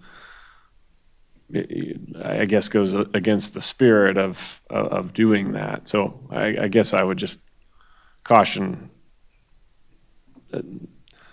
that. I mean, we've kind of opened up a can of worms here. So I think that if it's the council's desire to get buy-in, then the council should probably advise, staff to try to agendize a meeting, maybe to just chat through that issue and just open that up, since that's the decision of the city that they've opened that up, because health insurance covers such a large amount of money through the city. So that would be my only caution. If we're saying we're calling up people and doing those things, when we have open meetings about that, there's a conflict there. I have a follow-up question on that. Ms. Valdez says the majority that she did not speak to are non-voting members of that committee. So would it still be subject to the open meeting law? Well, the committee itself is not a body that is, we have voluntarily chosen because healthcare costs are such a large percentage of our budget and those different things, and we want to be open and transparent, that the city, prior to my tenure, had made the decision that they wanted to do that. Okay. So I think if we're having those sort of discussions and we're trying to be transparent with the public, we would want to continue with that practice. Great. Understood there's, non-voting members and doing those things, but I would suggest if we're doing that we do that in the spirit of transparency. I'm sorry, Mr. Mayor, I have one question. Ms. Valdez, you'd also alluded to the fact that Hometown Health had changed their procedures and things. I don't know what they've done is updating, but you said that now you guys are starting to see some improvements. Did we not wait long enough for Hometown Health to implement all of their changes to see how improvements were going to happen? Or, and I guess I'd like to hear, I understand our brokers here and everything else is maybe something from Hometown Health stating that, okay, yes, we acknowledge that we've fallen here, these were the reasons we fell, and these are our solutions to those failures. I will answer that question. I just wanted to mention the police chief kindly looked up our next meeting for us, and it does happen prior to the next council meeting. Great. So just an update on that. Terrific. We will be able to agendize something to bring that to the group health committee. Back to your question. The customer service issues that we started to experience were related to system conversion. Now, the system conversion was actually quite positive. We had challenges as far as lack of communication with our members in advance of that. We worked with the prior CEO to insist that we wanted to see some communication as we discovered how much our members were being affected by the conversion and how long the problems lasted. We had a lot of difficulties getting assistance. I have worked with Hometown to bring that to their attention. They do have a new CEO. So have we seen improvements? Certainly we have seen improvements. What we haven't seen, though, is some of the things that I don't think we would be likely to see in the next period, which is being able to benchmark against large public entities so that we can understand our claims trends and have provider experts in the public safety realm that can assist us and give us guidance on how we might be able to address the plan design. We have had multiple meetings. They've been very receptive since we've been doing this bid process to coming and talking with us. I have pushed back and challenged because they'll ask me, well, what kind of report would you like? And my response back is, I want you to tell me what report I need. What are the healthcare trends? You are my healthcare experts. What are the healthcare trends in the public sector? And those kinds of pieces are what I don't think that we would be as likely to see in the next 3-year period. With the healthcare costs rising, it's critical. We've got our retirees saying this is becoming very difficult for those of us on a fixed income to have uncertainty about rapidly rising costs and how that might affect their premiums as well as the other costs that they bear in the system. So many of the changes that we're recommending with UMR have a lot more to do with the services that they can provide to help us manage the plan as compared to the day-to-day, claim services. Okay, so we now going around in circles, so I want to get to, either we're going to pull it or we're going to vote on it. So go ahead, Ms. Bybee. One more comment. Listening to my colleagues and what they're looking for, I'm not going to make a motion on whether we're going to do it today or 2 weeks, but it sounds like the comparables of, how do the plans, especially what we have now and what the UMR versus Hometown Health, but also what you're saying, if that was just laid out in, like, here's, like, services. You do a whole chart, services offered, that you can show what UMR offers, what Hometown Health does. I mean, I'm real visual, maybe that's just for me. That helps me really look at a very simplified sheet that can give you a breakdown of what you would get here, what you wouldn't get, what the differences were, that would help with a comparable. If we're comparing Hometown Health with UMR, that would be helpful to me, and maybe to my colleagues who are still looking for more information. So that's all I had. Go ahead. If you say the same thing. No, I'm not going to say the same thing. The one thing is, again, if we're going to come back with this, and we haven't decided yet, but I really think, to your point, I believe not being able to measure where you are, where you're going, and to your point that you're going to our current provider going, help us understand the program, help us understand how to best manage this. I would like to see the details of the side-by-side comparison, because I agree, if you don't have the information, you can't manage it properly. So if that's a huge part of the UMR or any of the others, if you could help us clearly understand the differences there as well. That's my ask. Thank you. I think what we're kind of looking for is similar to when we see a construction bid come before us, we know that X, Y, and Z bids were this, and this. Here's where the exceptions were, and this, the contingency was that, and those kind of, just so that you got to put our mind at ease, I think, is where we're kind of at. I think as a group, that this is very complicated stuff anyways, and I don't profess to ever know anything about healthcare. When I get my bills, and just pay them and hope everything was fine. But the bottom line is, I think we're making a decision for 600 people here. And I think what I'm hearing is there needs to be a little bit more confidence in the decision-making. Okay? So with that, then I'm looking for some kind of motion.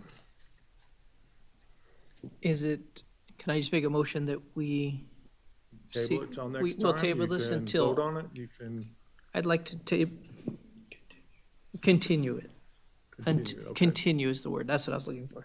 I'd like to continue this to our next, oh, Yeah, so give her a Oh. minute to get there. But let's, so we're gonna get a motion by Mr. Dare. Am I gonna get a second for that? Yes. Okay, so peck away, Madam Clerk.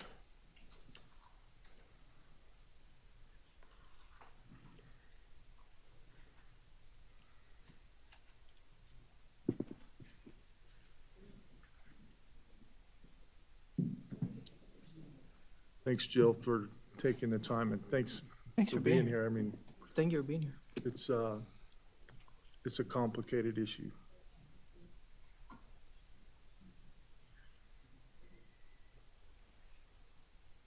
Actually, we're making a decision for more than 600 people, aren't we? We gotta include all the retirees. 1,600 and 1,800 members, Yeah. including the retirees and the dependents. Yep. Wow. Yeah, so this is a big decision. I think I'm ready, sir. Okay, I move to continue this agenda item until the September 25th, 2023 City Council meeting. Ms. Vanderwell, Second. got a motion and a second. Any further discussion? Seeing none, please vote. All right, most carries unanimously. Thank you, Jill. Okay, 10.1, thanks for being patient with us, Amy. This is a public hearing. Madam Clerk. Let me get my gavel. Thank you, Mr. Mayor. This is public hearing, consideration, discussion, and possible approval of the Community Development Block Grant Consolidated Annual Performance and Evaluation Report for Program Year 3, fiscal year 2022-2023, for submittal to the United States Department of Housing and Urban Development. Okay. Okay. Miss Amy Jones, Housing Specialist Extraordinaire. Oh, boy. Really talking me up right now. Good afternoon, Mayor Lawson, members of council. For the record, my name is Amy Jones, Housing Specialist. I am before you today to present the Community Development Block Grant Consolidated Annual Performance and Evaluation Report, or the CAPER. The city is required to submit a CAPER to HUD annually. The city is reporting on Plan Year 3 of our 5-year consolidated plan. The CAPER provides data regarding the outcomes of the activities outlined in the city's annual action plan, and it does help measure the success of the programs and the use of the funds. So the city was awarded $652,970 of new CDBG entitlement funds for fiscal year 22-23. And we did roll forward $2,121,164 from previous years, as well as $125,000 in program income. And program income is money that is repaid to the city from the homeowners that participated in the deferred loan program once they sell their home and the loan is repaid back to the city. This money must go toward the homeowner rehabilitation deferred loan program in the future. So total, the city had $2,899,634 to spend in fiscal year 22-23. I want to highlight some of our CDBG projects that were completed during the year. The city used CDBG funds to resurface the Opio tennis courts. And you'll see the two photos in the top are the before photos where you can see the cracks and the unevenness of the courts. And the photo on the bottom is the new courts, which now include 2 tennis courts and 4 pickleball courts. The city established a new partnership with the Eddy House to support their mission of providing shelter and services to youth experiencing homelessness. The city utilized our CDBG COVID funds to create new programs and partnerships with Catholic Charities of Northern Nevada, Opportunity Alliance Nevada, and the Food Bank of Northern Nevada. The employment and business assistance activity was created during the fiscal year 22-23, utilizing those CDBG COVID funds. $360,000 was allocated to this activity, and 2 new contracts were awarded in June of 2023 to Catholic Charities of Northern Nevada and Opportunity Alliance Nevada. The city also awarded $231,252 to the Food Bank of Northern Nevada to support the purchase of food to be distributed in low to moderate income neighborhoods at food pantries in the city of Sparks. The food bank was required to expend all the funds by August of 2023. They have submitted their invoice in July, and those funds have been expended. I just want to make one quick note that there are $316 of program costs that are not included on this slide. So if you added everything up, it's not going to add up. Amber Sosa and her team completed multiple pedestrian improvement projects, improving the curbs, sidewalks, gutters, and accessibility in low to moderate income neighborhoods. A total of $1,094,614,000 in CDBG funds were expended during fiscal year 22-23. And these are just a few of the CDBG funded projects near Sparks High School. In summary, the city expended a total of $1,518,011 during fiscal year 22-23 between our CDBG activities and our administrative fees.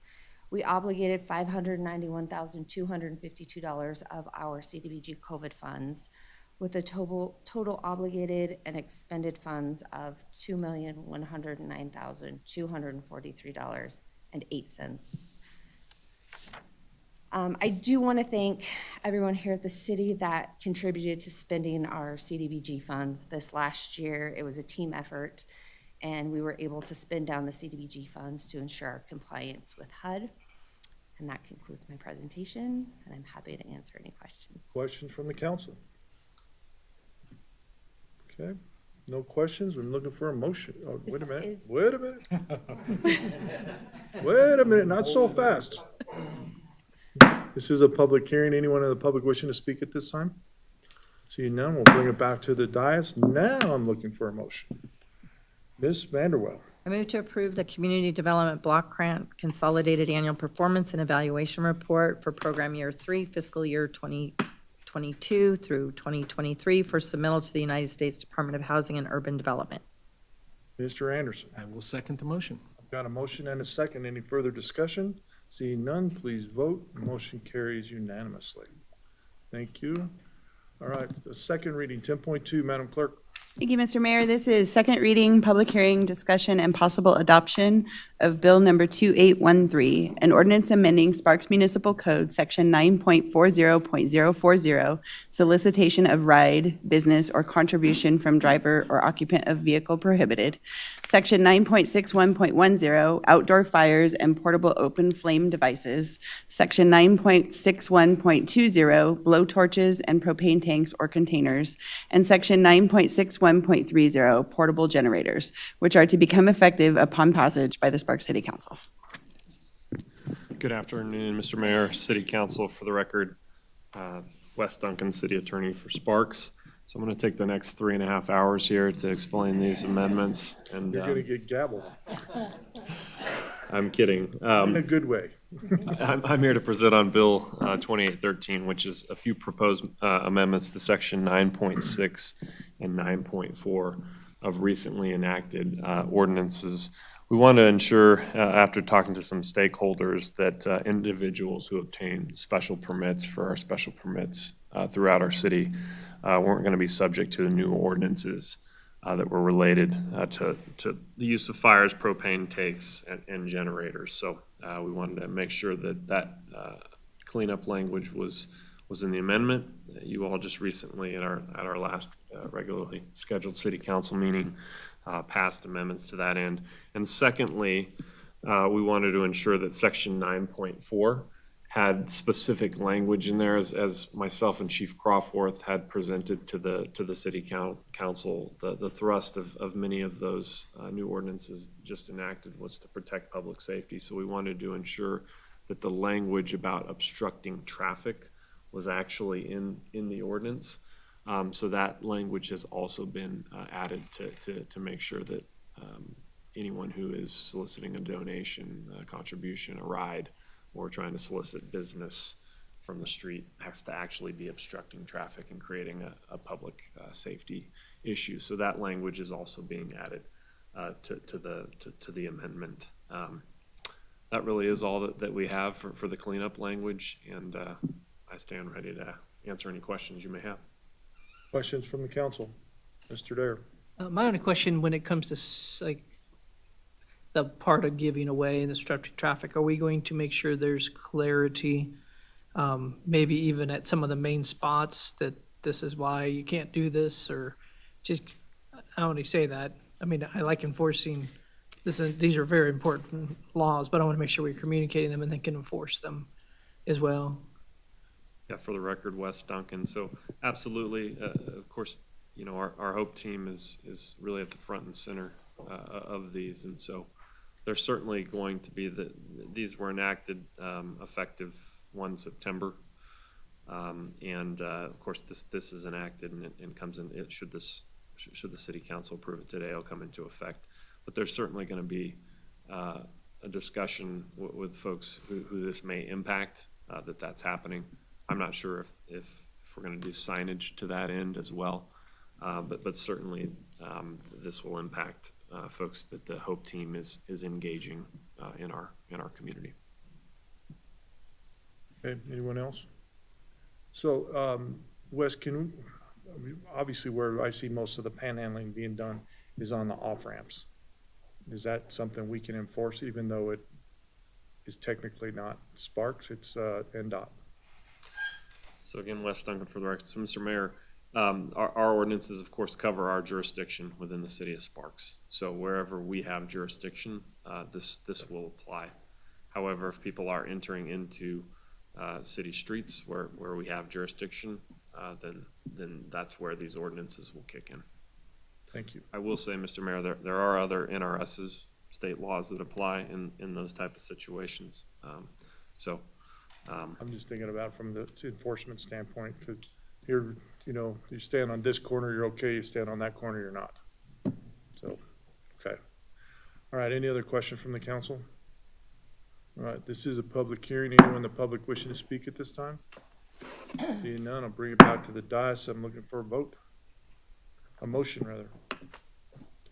Mr. Abbott.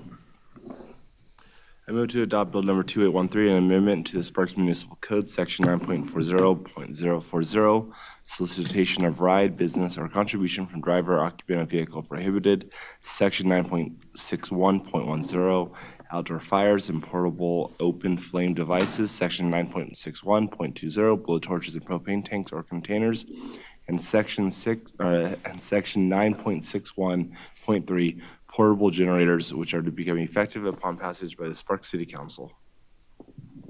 Mr. Anderson. Second? I got a motion and a second. Any further discussion? Seeing none, please vote. Motion carries unanimously. Okay, Madam Clerk, do we have any public comment? We do not, Mr. Mayor. Okay, and I thought I asked you a trick question.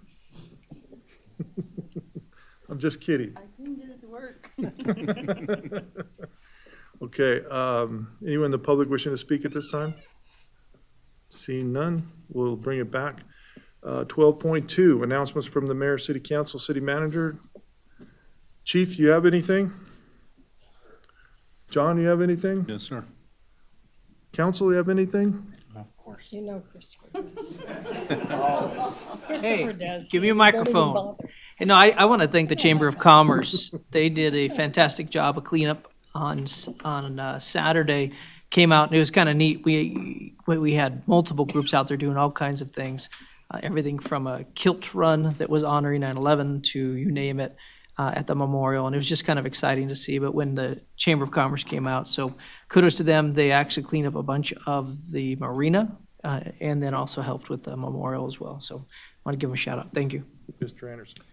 And along the lines of cleanup, I want to invite you all to the KTMB cleanup that they've got throughout the community. There are several locations. You can go to their site, but I would strongly encourage the ones here in the city of Sparks that I know of, which is Cottonwood Park and the Rock Park. So we would love to see you out there Saturday from 9 till noon. Thank you. All right, anyone else? Okay, with that, we're moving on to adjournment. We are adjourned.